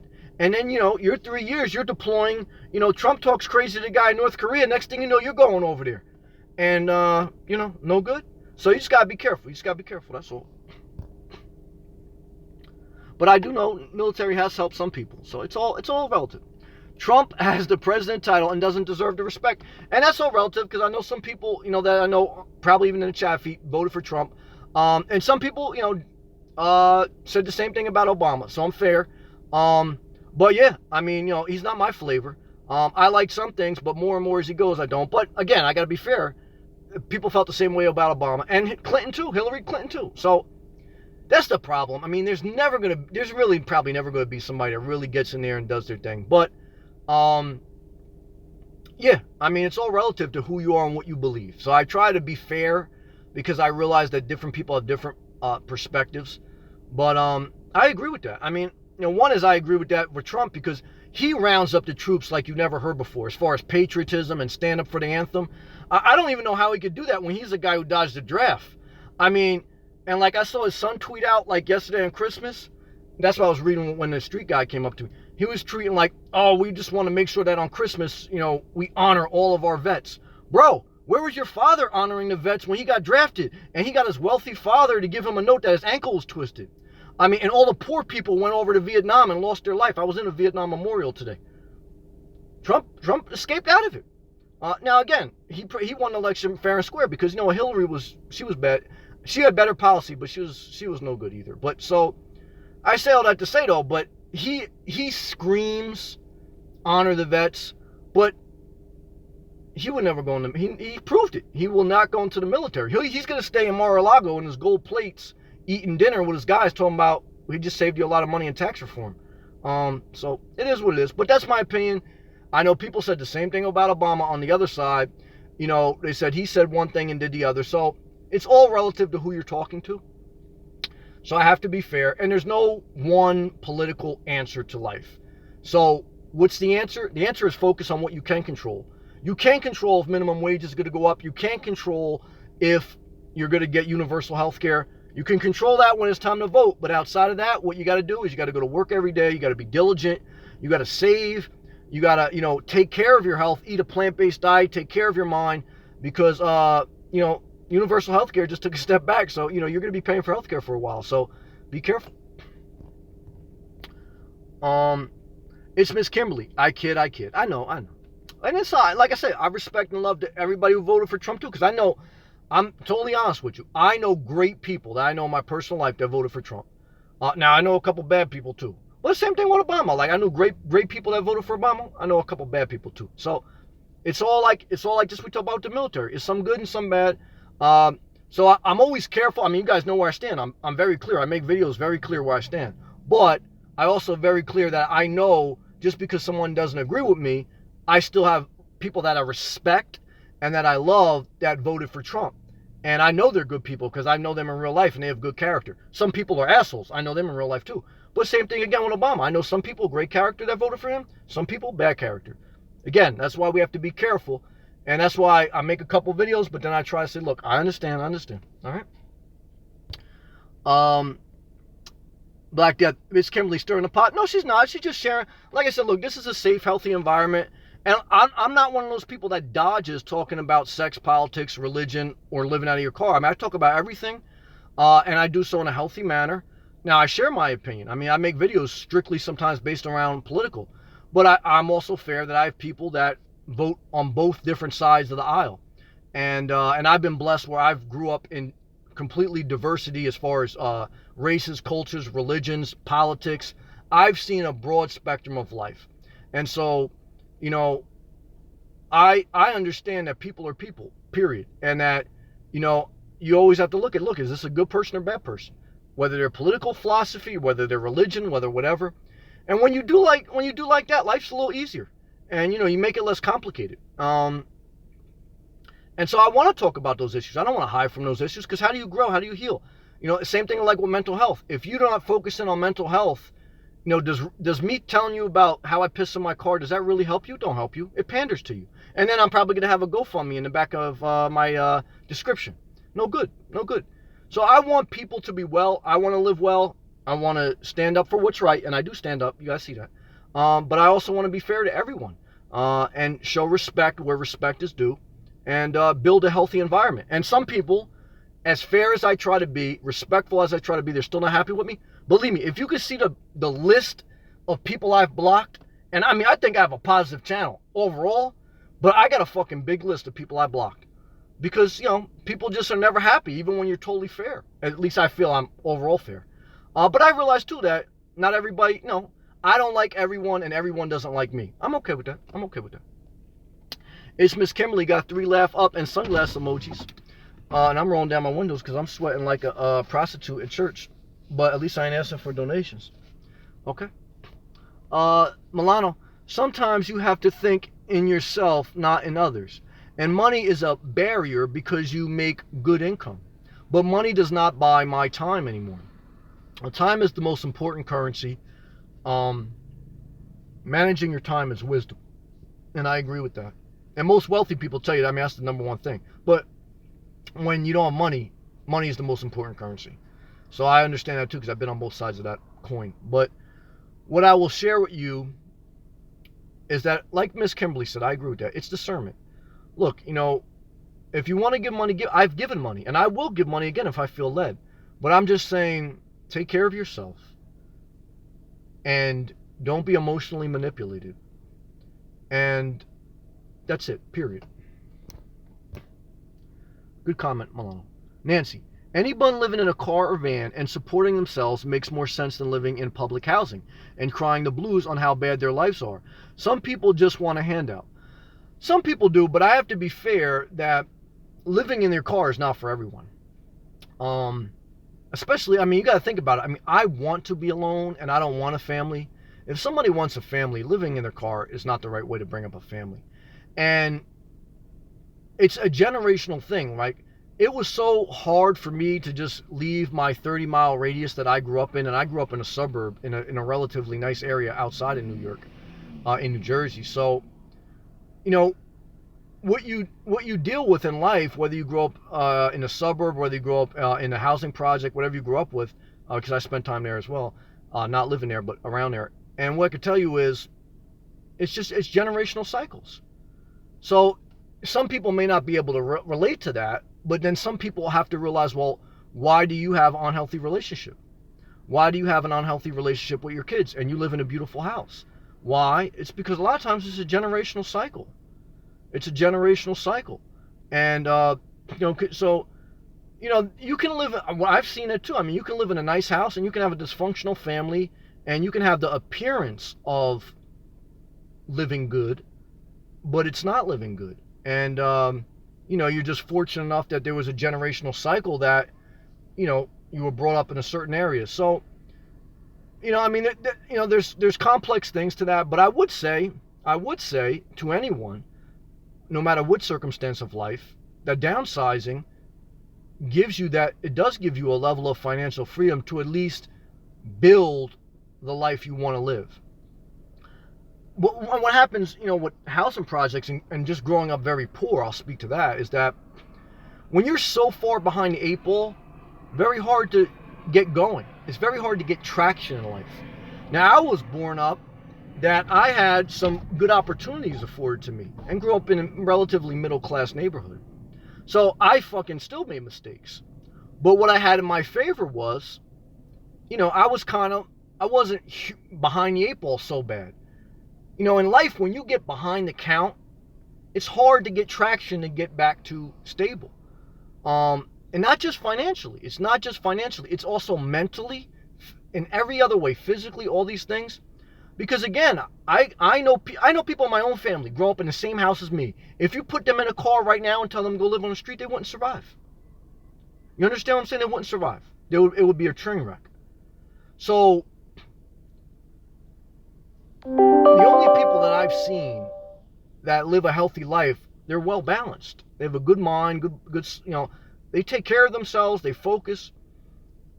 And I know, like I said, I know people right now living in a nice area, in a nice apartment.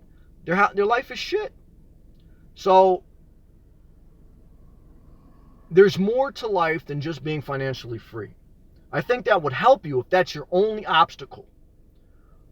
And that would help you get traction. But if your mindset isn't right, if your priorities aren't right. I remember Whitney Houston's funeral. And that was a great sermon. That's one thing I give Governor Christie did. I remember when he actually ordered this flag down halfway. I had a couple conservative friends. They lost their mind when in New Jersey the flag went half down because Whitney Houston was brought up in Newark, New Jersey. Close to there was a private school in Edison that she actually sent her daughter to.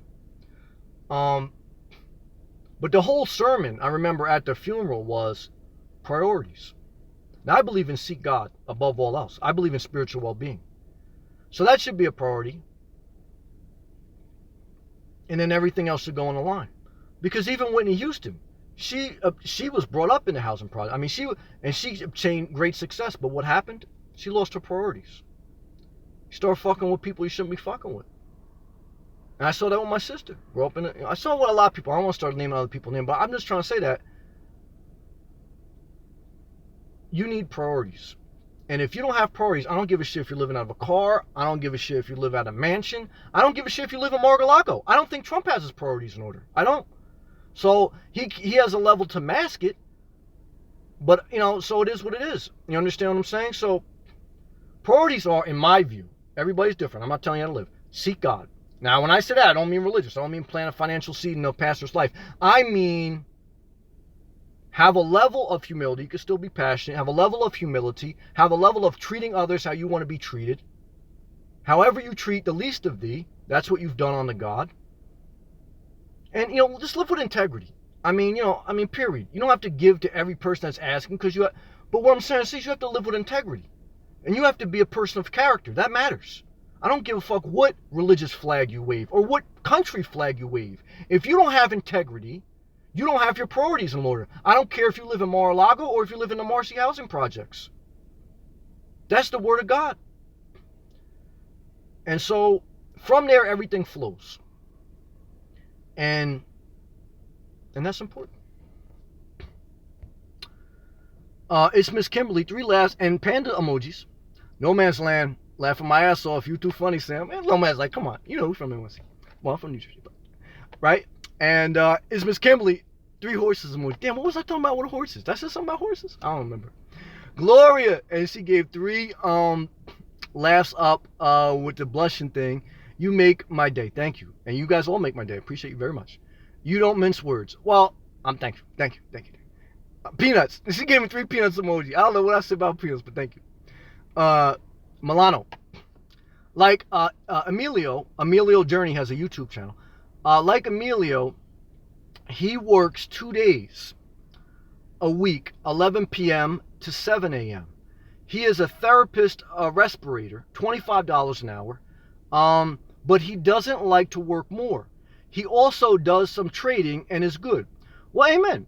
No, look, one thing I will say to Nancy's point and to anyone's point who's looking at downsizing, if you downsize and simplify your life financially, you got more options. And so you don't have to work a stressful job. You don't have to work a high demanding job.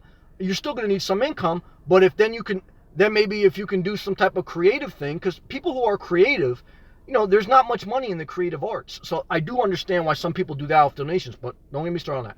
But what I will say is, amen. When you live a simplified life, you have more options and you can do more things you're passionate about. I mean, why do I still choose to go back to a high stress job? I mean, because I work with good people and it's good pay. And I'm not fully ready yet, but I'm definitely thinking about that. I mean, that's definitely part of the reason, I'm not gonna lie to you, why I downsized my life. I mean, because now if I don't need much to live off my investments, and I have more options. And look, there's no way God willing, there's no way in 10 years I'm gonna be living in New Jersey. Maybe not even 10 months. I don't know. But next winter, I don't even know if I'll be back in Jersey. I don't know. We'll see. But amen to Milano's point and to Nancy's. Simplify your life financially as much as you can based on your dreams. And then you don't need to break your back. You still need to be engaged in something where you have sustainable income. But you'll live a less stressful life, a more fulfilled life, and you will be able to do more things that are creative and closer to your passion rather than things you have to do obligated to pay bills that maybe for things you don't need or don't want. It's Miss Kimberly, 3 hand claps emoji. Thank you, it's Miss Kimberly. It's Miss Kimberly. I don't mind stirring the pot, but I'm always respectful and understanding. I don't think we all should think the same. I'm actually intrigued. Nothing wrong with that. JPM, I'm going to need a GoFundMe for that Prius. I ain't mad. We get a GoFundMe account for JPM Lawn Care coming in South Carolina. I'm not mad at you. I'll make an exception. Look, I don't like, but I'll make an exception because I like you, JPM. We'll make an exception. Now, what color do you want, JPM? What color you want for that GoFundMe? We'll get you. We're not gonna get you the Toyota 3. We're not gonna go up to 30,000. We'll get you the Toyota Prius 2 edition, the 25,000 one. You tell me what color you want, though. We'll get a count going. Lauren Baker, new subscriber and enjoying your videos. Thanks. Thank you, Lauren. Beautiful profile picture. God bless you, Lauren. Thank you. I appreciate that. Thank you, Lauren. It's Miss Kimberly. I agree. Doesn't matter where you live. I watch a couple that lives in their van and they're toddler. Oh, they do have a toddler? They don't plan on doing it forever, though. Yeah, that ain't going to last too long. That ain't gonna. I can't see. Well, there's exceptions. There's exceptions. But it's tough. It's not easy when you have a family. But it's possible. Anything's possible if you want to do it. May West. Yeah, that Prius is sounding good for car life. I'm in New York City, and car running brings attention to stealth mode. Yeah.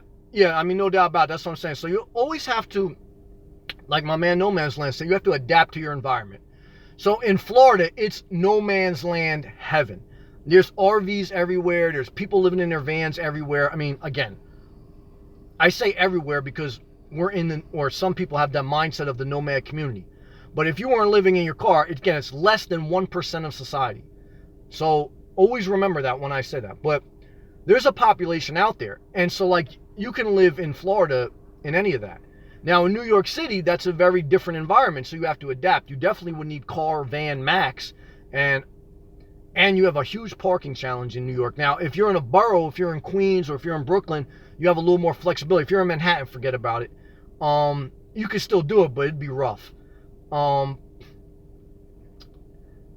And, you know, the car starting in the middle of the night, yeah, it'd be tough if you're going to do that in the city.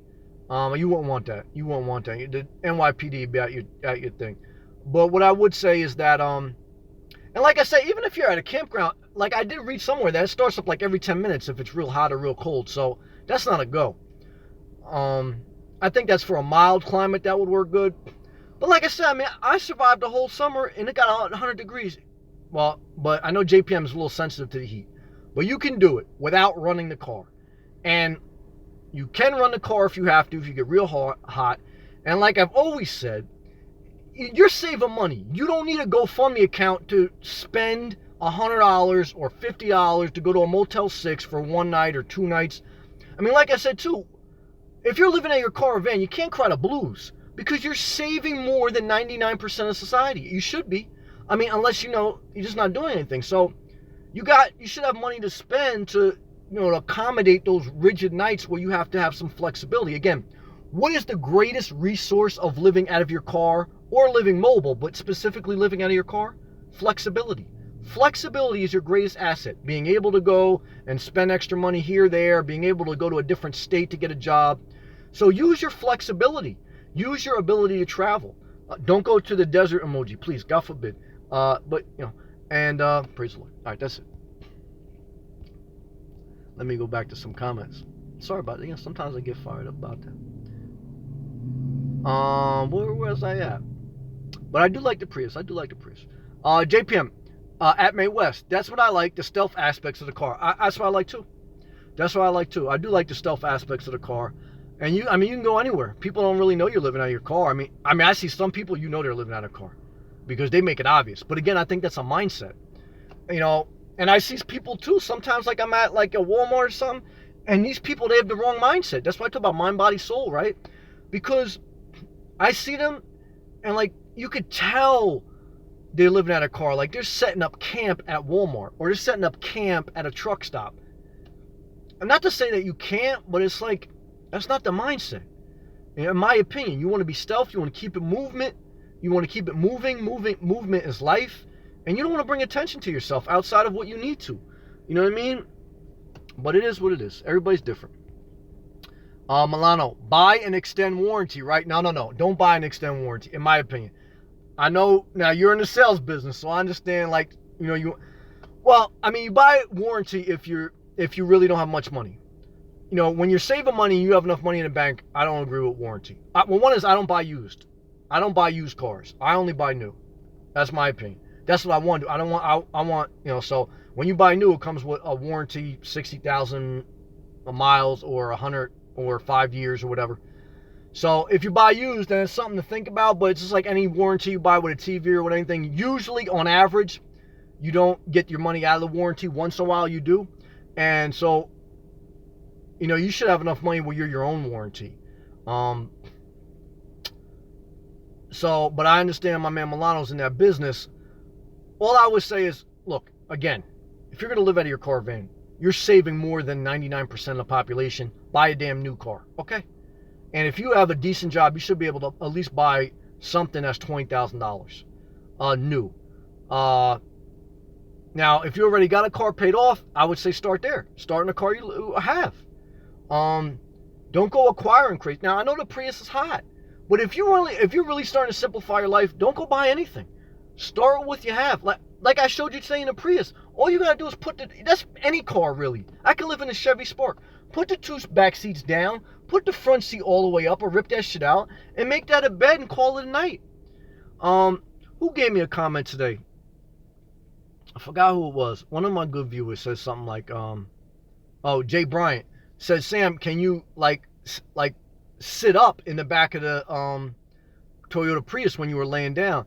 I said, Jay, I didn't really try to sit up. I said, but to be honest with you, I mean, I have a lot of height clearance in the Jeep Renegade. It's real boxy. It's got a lot of height clearance. But I don't sit up back there. The only time I go in back of my car is at night when I'm ready to go to sleep. And what do? I go lay down and I call it night. I'm not sitting back there like, you know what I mean? Like, you know, watching Oprah chilling like this. Like, I'm not doing it. I'm living outside my car. The only time I go back there is when it's time to go to bed. And that's it. And, you know, so, but then it goes back to your personality. Like, are you going to be a type of person that you're going to be like dwelling in your car? I don't dwell in my car. This is the longest I spent on these live feeds, like as far as one specific time in my car. So I'm a little bit odd like that too, but I realize that some people aren't like that. So you have to know yourself. If you know you're going to be a little bit inside the car more than others, then get a van. Get a van or get an RV like Milano, and you know, because it's going to be like, you know, and then when I get older, I may do that. Because I know when I get older, I'm not going to be out there like surfing and running in a park and shit like that. You know, I feel my knees already at 37. I feel my knees. So, you know, it is what it is. Milano, that my work extended warranty, my mechanic doesn't touch a hybrid. Well, I'm not, that's wisdom. He's scared of the high voltage under the hood. Laugh out loud. I understand that. Battery voltage will gap your ass. No, that's wisdom. It's Miss Kimberly. It's Miss Kimberly, excuse me.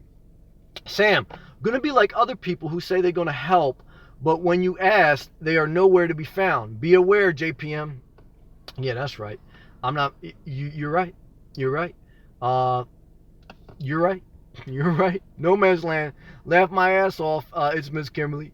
Milano, I fix my own RV. Well, I give you credit. I'm not. You know, I'm a mechanic, so it comes naturally. There you go. I save a lot of money. Yes. See, now that's an exception, right? Milano's giving a good comment.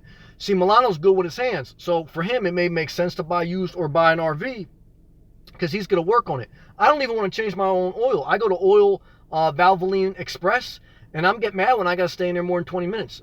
So you have to know yourself. Knowing yourself is the key to all decisions. He saves a lot of money. Now, you definitely do. I try hard not to go to the mechanic shop. I don't blame you. They're expensive. They are. And they will try to fool you. They will. With parts and labor. Amen, Milano. Know yourself. Now, if you're good and handy with stuff, then maybe buy used or buy an RV like Milano. And Milano bought his RV used. But now I see why. I mean, the guy's good with his hands. And that's where his gift is. That's where his talent is. Like I always said, your life will be more happy when you play to your strengths. So, obviously, that's one of Milano's strengths. That's his gift, to work with his hands, to be mechanically inclined. So, not me. I'm good with computers. I'm good with this and that. I'm good with communicating. I'm not good with, changing oil on my back. So, respect and love to you, Milano. I hear that. JPM gave me a desert emoji. Cactus. No man's land. I would rent out a driveway if it got crazy. That's right. Hot, so I could run my Prius all night if I had a Prius. Well, you just got to be careful who you rent the driveway to and how close that driveway is to their house, because that's a lack of boundaries. And if they hear that Prius starting up every once in a while, they're going to bust your chops. So, I mean, don't forget, I want to give everyone a reminder here. You don't need to have a Prius to start your car. You understand what I'm saying? So, I have a key fob, and if I wanted to wake up in the middle of the night, I just keep my air conditioning on, turn my car off. I have automatic start. So if I press this twice, I could be laying down, press this twice, my car will automatically start, and my air conditioner's already set on. Same thing as a Prius. You understand what I'm saying? You don't need to spend an extra $10,000 for a hybrid. Your car is a generator, always. So if the Prius is going to turn on after 10 minutes anyway, just remote start, leave your air conditioning on, and you just bought yourself a Prius. You just made your car a Prius. Okay? Don't forget, all a car is a big generator. That's it. That's all it is. And you have heating and air conditioning anytime you want. The problem is, you just got to be careful you don't bring attention to yourself. Okay? So it's all relative to where you're parking and what your situation is. Praise the Lord. Damn, my ice melted. Praise the Lord. Milano says, I always ask before a mechanic how much is the labor and the parts. Amen. Always ask in any situation. You do a house renovation and a plumber comes over, before he starts taking apart your sink, you say, how much is this going to be? Just to take a look at it. Always ask prior to any work. Now, I think it's law, too, that before a mechanic makes a repair, he has to ask you, can he make it? But Don't assume that. Always ask how much it's going to be, and don't assume someone's doing you a favor. If your uncle comes over to look at your car, don't assume you're going to cook him a pot roast and expect that's how he's going to get paid. So always ask how much is this going to cost prior to anyone doing anything. And then always times 2, because it may end up double time is done. That's construction life. Always times 2. Always. Lauren Baker, new subscriber. Have you checked out minivans as an option for more space plus more stealth factor? Lauren, I didn't check out minivans. I did a video on a Ford Transit. I would look at that. Now, just before Dawn, if he's still in the chat room, he lives out of his minivan in Atlanta. So we have a couple viewers who do that. That's an option, especially like I've discussed in the past. I know you're a new subscriber, but if you're a female, you may want to do a van or a minivan, something you could squat in, because you're going to want to be able to pee comfortably. As a male, I just put my thing in a water jug, and that's how I pee. So at night. So before a female in the middle of the night, if you got to pee, I mean, we're adults. I'm talking to people as adults here. You want to be able to crouch and squat. So having a minivan or having a cargo van would be better. And there's some beautiful minivans, and like I said, a Ford Transit, you could set that up in the back. And also, on average, you can never make assumptions, but women do have a little bit more of a nesting instinct, meaning they like to set their car up more like a little nest, and they want to have shelving a little bit. They want to have it set up cute and nice, because I think women may spend more time than not on average. But for me, I mean, I'm rare too, even for males. Like, I've seen some guys, like, their whole journey is just building out their car. They love that shit. I hate that shit. My shit is so simple. I put down my back seats, I threw some quilts down. That's it. That's my Jeep Renegade build out. So I'm odd. So, but to your point, I would agree. You have to know yourself. Knowing yourself is the key to all decisions.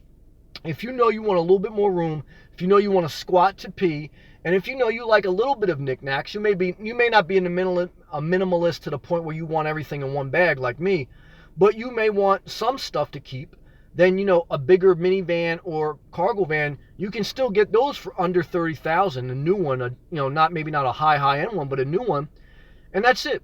The most you should spend on a vehicle is $30,000, in my opinion. And that's on the high end, but $30,000 or under. I would get new, my opinion. I would start with the car you have. But if you were a girl and you had like a Ford Mustang, then you're going to have to trade that in, I think, and then you got to get a car.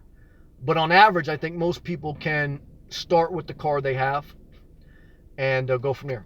Good comment. Sailing John.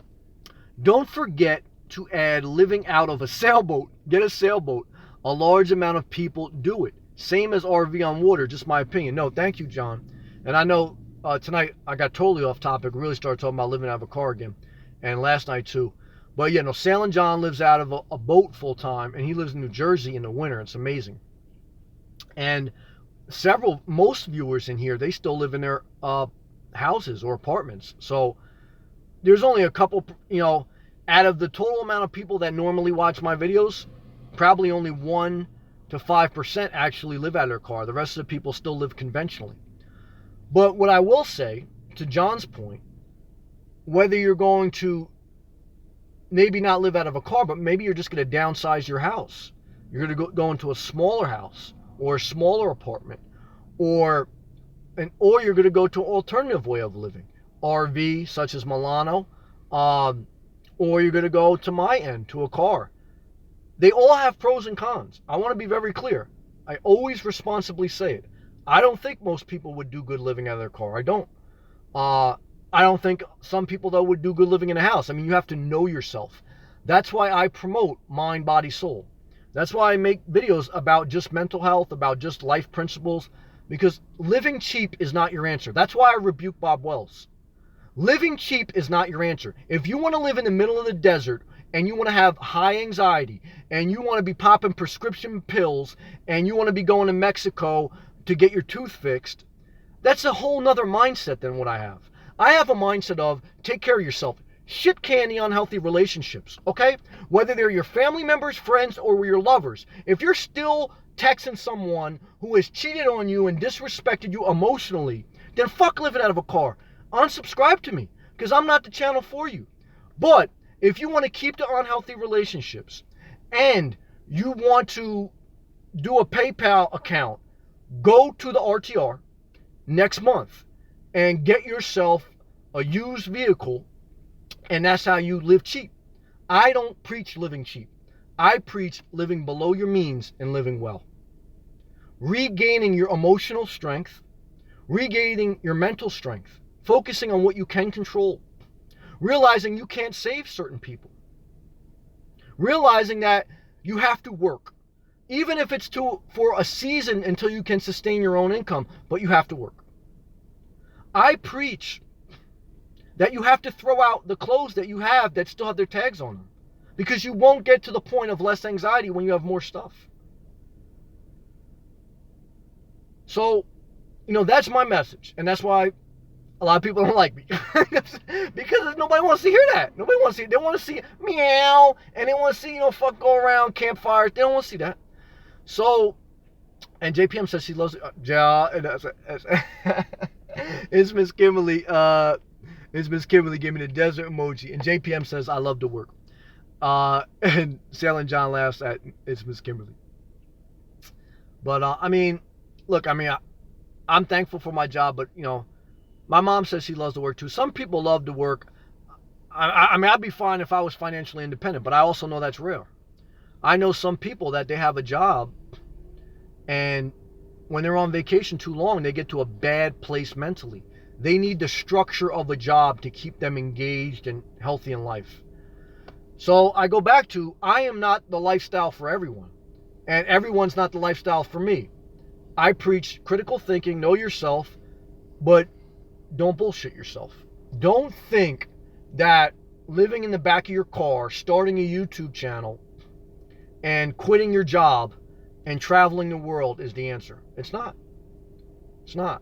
In my opinion, do what you want. I preach minimalize your life, keep your job, save up money, shit can the unhealthy relationships, invest in your mind, body, and soul, switch to a plant-based diet. You're not going to be, if you're going to Chick-fil-A every night and you're rolling around the back of your van eating spicy Doritos, what really changed? Now you got no rent, but you got heartburn and you're rolling around the back of your van, you're watching me on a live feed. Did that change your life? I don't know if it changed your life. I want to see people live well. I want to live well. That's all I got to say about that. I got a little crazy. That's great. That's what I'll say. It's Miss Kimberly. Below your means emoji. Oh, that's what that is. Down and then the angry face. Good emoji. This is Miss Kimberly. Good emojis. JPM. I think I need something to do. I know people. I'm not mad at that. Have you missed not going to work every day since you've been in Florida? No, not at all. Because I've always, I know how to structure my day. I wake up every day at 5 a.m. I do the gym, I do my Starbucks, I do my walking. I do things remotely from my job. Some things I don't do 100%, but some things I have to keep up with. And I travel, I explore, I go to different things, and I structure my day. I do a couple videos, I do this, and at the end of the night, I'm sleeping by 10 o'clock. I get 8 hours of sleep a night, and I wake up and I'm right back at it. I know how to structure my day. But I know some people, if they don't have to get up to go to work, they're going to sleep all day. Okay? Then they're going to go get a everything bagel with cream cheese. They're going to sit and they're going to look at the sky for 2 hours. They're going to,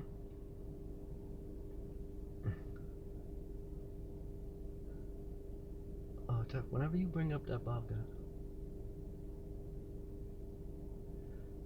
guy. Thank you. Thank you. I'm just reading comments. So, it is what it is. It's, you have to know yourself. A lot of people wouldn't like how I live and like how I live, but I have learned through my own failures. I will say like that. And I have learned through watching others that if you're going to either work remotely or if you're going to eventually sustain your own income through having your own business, which I've had or whatever, you can't be a person that doesn't know how to structure their day, because you're going to end up lost. And then you're going to need someone to guide you. And what happens when someone guides you? You end up manipulated. You end up giving to 1-800-PASTOR. You end up giving to 1-800-BEGGAR. You end up giving to whoever. Because you need someone to tell you how to live. You don't need anyone to tell you how to live.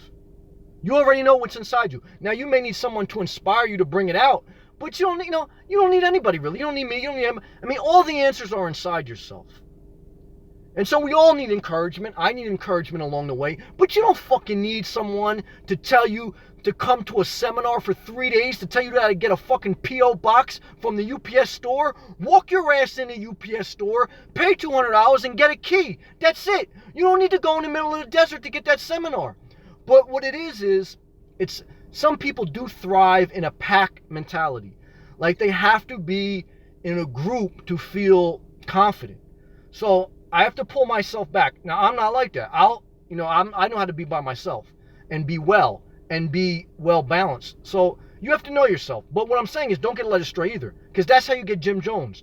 That's how you end up in South America being manipulated by somebody, whether he's a pastor or whether he lives out of his van or whether you get manipulated and you get emotionally abused. And then you're living out of your car, not because you want to, but because this world has beat you up so much that you hate humanity. I don't want you to hate humanity, and that's why you live out of your car.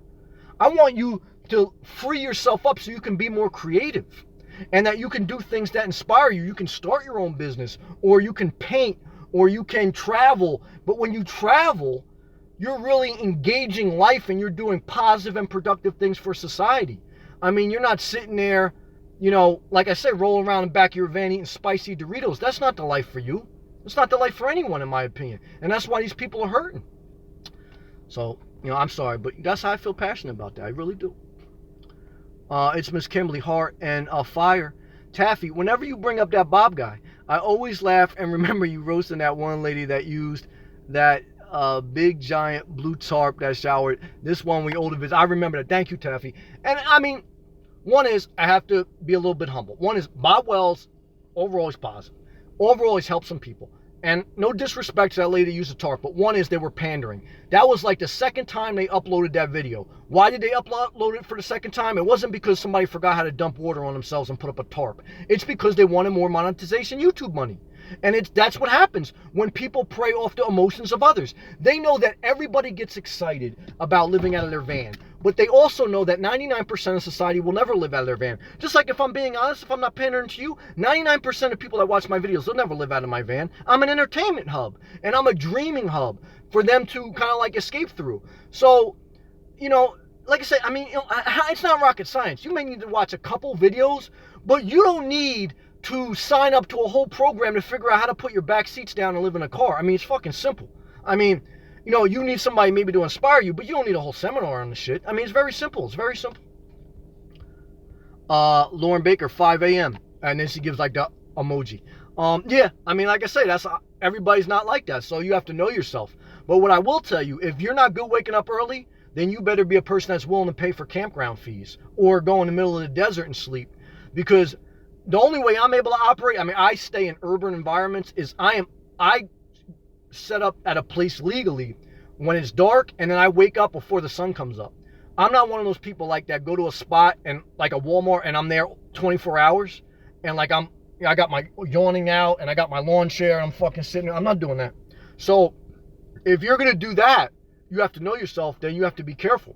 Because what I will, like even now I'm getting nervous because I know I've been sitting in one spot for a while. When you're living in your car, you have to be careful of your surroundings. Everyone's watching. There's always someone watching you when you think no one's watching you.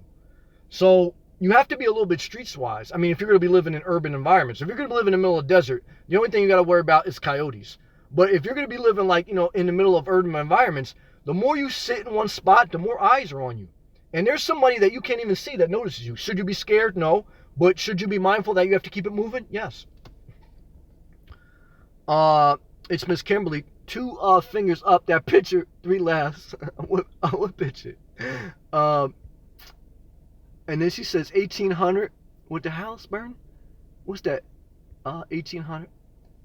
Oh, that's that military time? What are you talking about? JPM. I got lost. I'm back on comments. I'm sorry. JPM. Don't drink the Kool-Aid. That's right. That's the reference to Jim Jones, a pastor who manipulated people. And he said, "Follow me down to South America." Guyana, I believe it was. And once everybody got down there, he basically turned them into indentured slaves. And then when he no longer wanted to play the game, a U.S. congressman went down there and said, "Are you holding these people on their own free will, under their own free will?" And a lot of people wanted to come back with that senator back up to America. And the pastor had the senator shot, and then he killed everybody. He made everybody, including infant childs, drink Kool-Aid. It was Kool-Aid poisoned with cyanide. And whoever didn't drink that Kool-Aid and kill themselves, then he put a bullet in the back of their head. So Google Jim Jones, not the rapper Jim Jones. Google Pastor Jim Jones, and you're going to see the devil. Very shameful. It's Miss Kimberly. $200 UPS. Miss Kimberly, you're good on the emojis. Yes. That's all it is. Good emojis is Miss Kim. No Man's Land retracted. It's Miss Kimberly. Fire and the spicy Doritos, and then a loud laugh. Yes, thank you. I'm sorry, but and then more desert emojis. Bless you, bless you. Miss Kim, you're good. You should find a job with emoji stuff. You'd be good at it. May West. No, Sam, you're an inspiration and a bit entertaining. Thank you. Because of you, I have the confidence for van life. Bless you, May. Thank you. It means a lot to me. It does. Thank you, May. JPM put a cactus emoji. I must have been going crazy on Bob. No Man's Land, true Sam, there's cameras everywhere in NYC. Amen, there's cameras everywhere.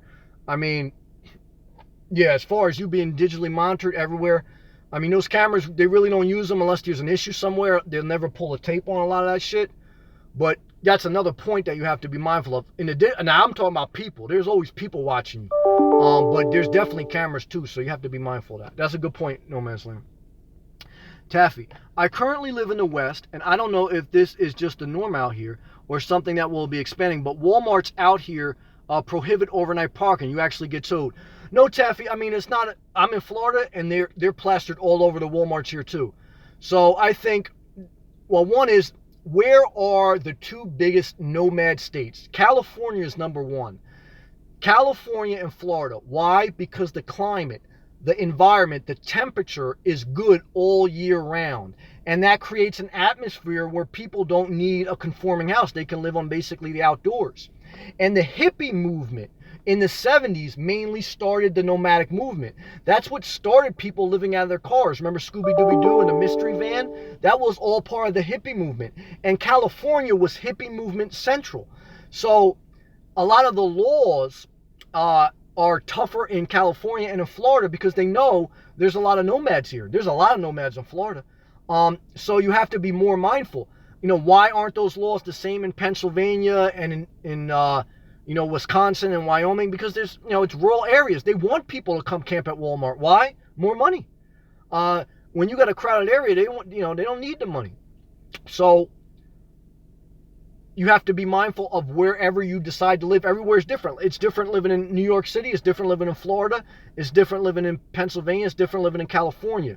Knowing your environment and adapting to your environment is key to thriving in your environment. Now, you may not like the environment you're in, but you adapt until you can get to a new environment, and then you adapt again.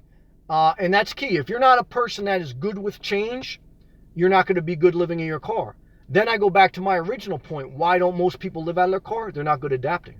Most people hate change. I know people that won't move. They hate their house. They're not inspired with their house. Why don't they move? They don't want to change they don't want to go to the DMV to change their address on their license.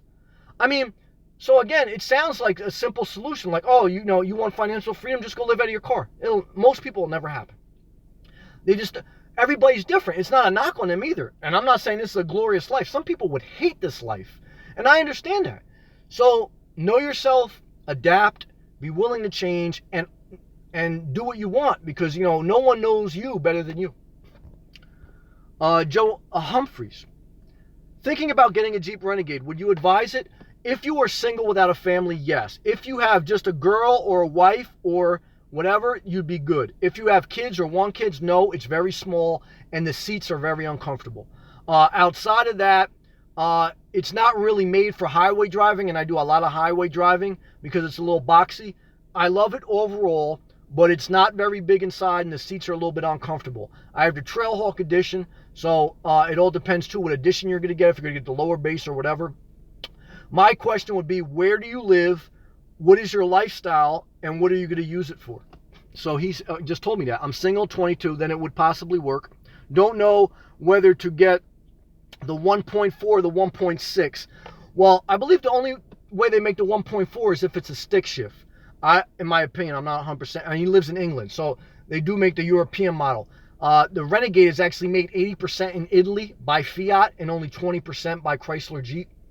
So if you live in England and you're single and 22, I would say yes, it's a potentially good fit. I would get the 1.6 in my opinion. But you just have to be careful. If you're 22, you haven't probably figured out, probably don't have a good career yet, because I didn't at 22. It takes time. And, like in the US, you probably spend 25 to 30,000. I don't know what that would equivalent to euros. So I would get the lower base one as long as it's an automatic, because I don't want you to overspend at a young age, because you're going to, in 5 years, you probably won't have the car. And I'd rather you have a little bit less expense, because at your age, you don't need a higher end car, and you're not going to do probably much off-roading. So I would get, if I was you, this is my opinion, do what you want, brother. Thank you for the comment. I would get the cheaper model, because at 22, you're still trying to figure out life, and things are going to change. And the biggest thing I would tell my 22-year-old self is don't overcommit to financial things as less as possible. That way you don't, because when you're young, when you're in your 20s, what you do is you start to acquire things. You start to acquire cars, apartments, condos, girlfriends, kids, and you start to get into this consumerism cycle where your whole life begins to build up monthly bills. And then you have to, right now you're 22, you got the world by your balls if you're healthy. You don't want to start to get all these bills and now you have to work a job that doesn't inspire you. Because eventually, once you have a wife or once you have kids, or even if you don't, if you have all these bills, you'll have to work a job that doesn't inspire you. You'll have to do things that doesn't inspire you. And the biggest piece of advice I can give you is buy the least expensive newer one, or new one, the least expensive one that somewhat fits your needs without you resenting it. Because I want you to live below your means, so that you don't get caught into a lifestyle of consumerism. Taffy, speaking of change, what's your plan if you don't, in an accident or any major car issue? Do you have a separate emergency account, or would you rent a car in the meantime to hold you up? Yeah, if God forbid something will happen with the car or something, well, I have car insurance if God forbid we get in an accident, and then I have car rental insurance through my car insurance, so that would be a go for there until my car insurance would repair it. And yeah, I do have an emergency fund. So, I mean, that's the other thing. If you live simply, I still work a full-time job, then you should be saving certain money, because, like, somebody asked me that last night, and I posed a question. Well, before this, I had a house. So if my car broke down and I had a house, it'd actually be harder, because now I got a mortgage payment and I got to fix my broken down car, and I still got to get to work. So now if my car breaks down, I'm still in the same spot. I got insurance, but I have to rent a car, but I don't have a mortgage. So I have more flexibility. But yes, part of financial freedom, step one, is build an emergency account and then only use it for emergencies, and then get out of debt and just keep building up an emergency account, and then just do investments if you want or whatever. But I do recommend, I don't agree with him 100%, but Dave Ramsey gives baby steps on how to balance your financial mindset. And he's helped me. I don't agree with him 100%, but I would say that. Good question, though. Joe Humphreys. Thanks, man. Great advice. I love the idea of a Jeep Renegade to ride around in. It's an inspiring car. Get what you mean about consumerism. Amen. Then you're wise, brother. You're wise to know that at 22. I didn't know that at 22. I give you a lot of credit. Just one last question. No problem. Ask any question. What are the pros and cons to the Renegade? And then the second part is, does it get lonely living in your car? Good questions. Good questions, brother. The pros are, it is very inspiring outside. The cosmetic look of the Jeep Renegade is very inspiring outside. Inside is very small and uncomfortable. That's the con. Does it get lonely living in my car? No. But I am rare, because I know some people, they can't be in a house and sleep alone at night. I've always been somewhat of a loner. So I'm rare in that form. And that's why some people do join groups. And that's why some people do go to like camping outings, and they meet at certain conventions on the West Coast in America. You have to know yourself. Knowing yourself is the key to all decisions. I'm good being alone. I'm comfortable. I don't, you know what I mean? So, and I don't get lonely. I don't get scared. I'm still human. I still have emotions, but I also have a well-balanced mind where I put a lot of time into my mental health. So, like I say, I don't believe in just living cheap. I take care of my mental health, my physical health, my emotional health, my spiritual health. I invest time in reading principles about mental health and practicing those principles. I spend time in walking and exercising. I spend time in eating the right things. So I have a well-balanced life and I know myself where I'm okay with being alone. Some people aren't. Some people say they want to be alone, but then you give them 2 days alone and they text their ex that's totally unhealthy for them. And they think living in a car is going to change their life. It's not going to change their life. Not going to change their life. So you have to put in the foundational work. You have to build your house on a solid foundation, not on sand. Jesus said that. He said, build your spiritual foundation on solid bedrock. If you start to build your foundation on worldly things, such as consumerism, such as a boyfriend, girlfriend, whatever, eventually you're going to sink. Because all that shit changes and all that shit flips around in your life. The person who loves you eventually doesn't like you. The job that used to say you're their rock star, they lay you off. A YouTube viewer that says, you're the most inspirational thing I ever met. 2 months later, they fucking hate you. This is life. Should you be bitter? No. But you should be solid enough in your foundation that praise doesn't change you and criticism doesn't hurt you. That you're open-minded to retract certain statements, but that you are confident in yourself to live your life. Now, at 22, I wasn't where I'm at now.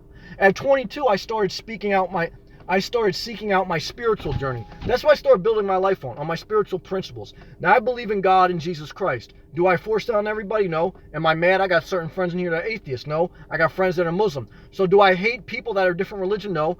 But I'm speaking my life. I built my life starting with my spiritual foundation. From about 22 to 28, I spent like 8 years building my spiritual life, building my house on rock. Then I started getting my financial house in order. Then I started getting my physical health in order. And then, I worked on my mental health. And then this is one of the final evolutions of where I'm at now. But at 22, for you to even be asking those questions, it means you have a level of wisdom. But that's my answer to your questions. Good questions. Let me go back a little bit. Lauren says, I hate acquiring things, ! Everything I own in a bag plus one big of sporting goods and miscellaneous. No furniture, knickknacks. Oh, then you're blessed. Then you're a go for minimalism if that's what you like. Joe Humphreys, how do you get to the stage of knowing yourself so well? Is it something I can pick up in my 20s or does it come with age? Well, I think I just answered that. But great questions, brother. So for you to be answering those questions, for you to be asking those questions, show that you have a level of insight. And I believe I just answered them, so I don't want to beat a drum, but good question. Sailing John, hey Joe, I'm 63 and still working on it. Amen. It never stops. Self-improvement never stops. I agree with that. Good comment, John. Taffy, Joe, if you budget doesn't allow for a new car, Honda Elements are real cool cars, is almost the same dimensions as the Renegade. That's true. And you can find some good deals. That's true. Since Honda doesn't make the Elements anymore. New. Yeah, they don't. I don't know why they stopped doing that. That's a good comment, Taffy. That's true. I actually met somebody in St. Augustine, Florida that had an older guy that bought a used Honda Element. We have a viewer, Jam Glipsy, that almost bought one. They're great cars to live out of. And Taffy's right. The dimensions are almost the same. They don't make them new anymore. I don't know why they stopped making them. But he's right. Yeah, that's a good car, too, to look into if you wanted to get used. Great comments. Good comments. That being said, let me monitor my time. I said I've been on this almost 2 hours. Can't believe it's 9 o'clock. And I have to stick on my somewhat schedule, too. I thank each and every one of you from the bottom of my heart. Appreciate it. Joe just asked a question. How do relationships work living in the way you live? Well, I'm at the point in my life where I've had several relationships. I don't want a relationship. I don't want kids. I don't want a family. Now, I know myself. Now, at 22, I didn't know that. So, even if the hottest girl that I love came up to me right now, I wouldn't, be with her. I don't want it. It's too much work. I don't want it. I know myself. I don't want it. So that's what I'm saying. I'm not for everyone. Most people are not like that. Most people say they at least want companionship. I don't even want that. I'd rather just once in a while watch porn and get the lust out, and then I'm good with just chopping it up with people. I don't want a relationship. I'm odd. Most people aren't like that. Good question. That being said, love and respect to you guys. I appreciate all the positivity. Sorry if I hurt anybody. I'm just being me. I don't mean I don't mean to hurt anybody if I speak passionately. I'm just sharing my life. Please believe that. Bye, it's Miss Kimberly. Respect and love to you. I appreciate you, sweetheart. Black Death, thank you, brother. Amen. Love and respect to you. Love and respect to everybody. Peace, blessings. Go in peace. Have a peaceful night. We'll talk soon.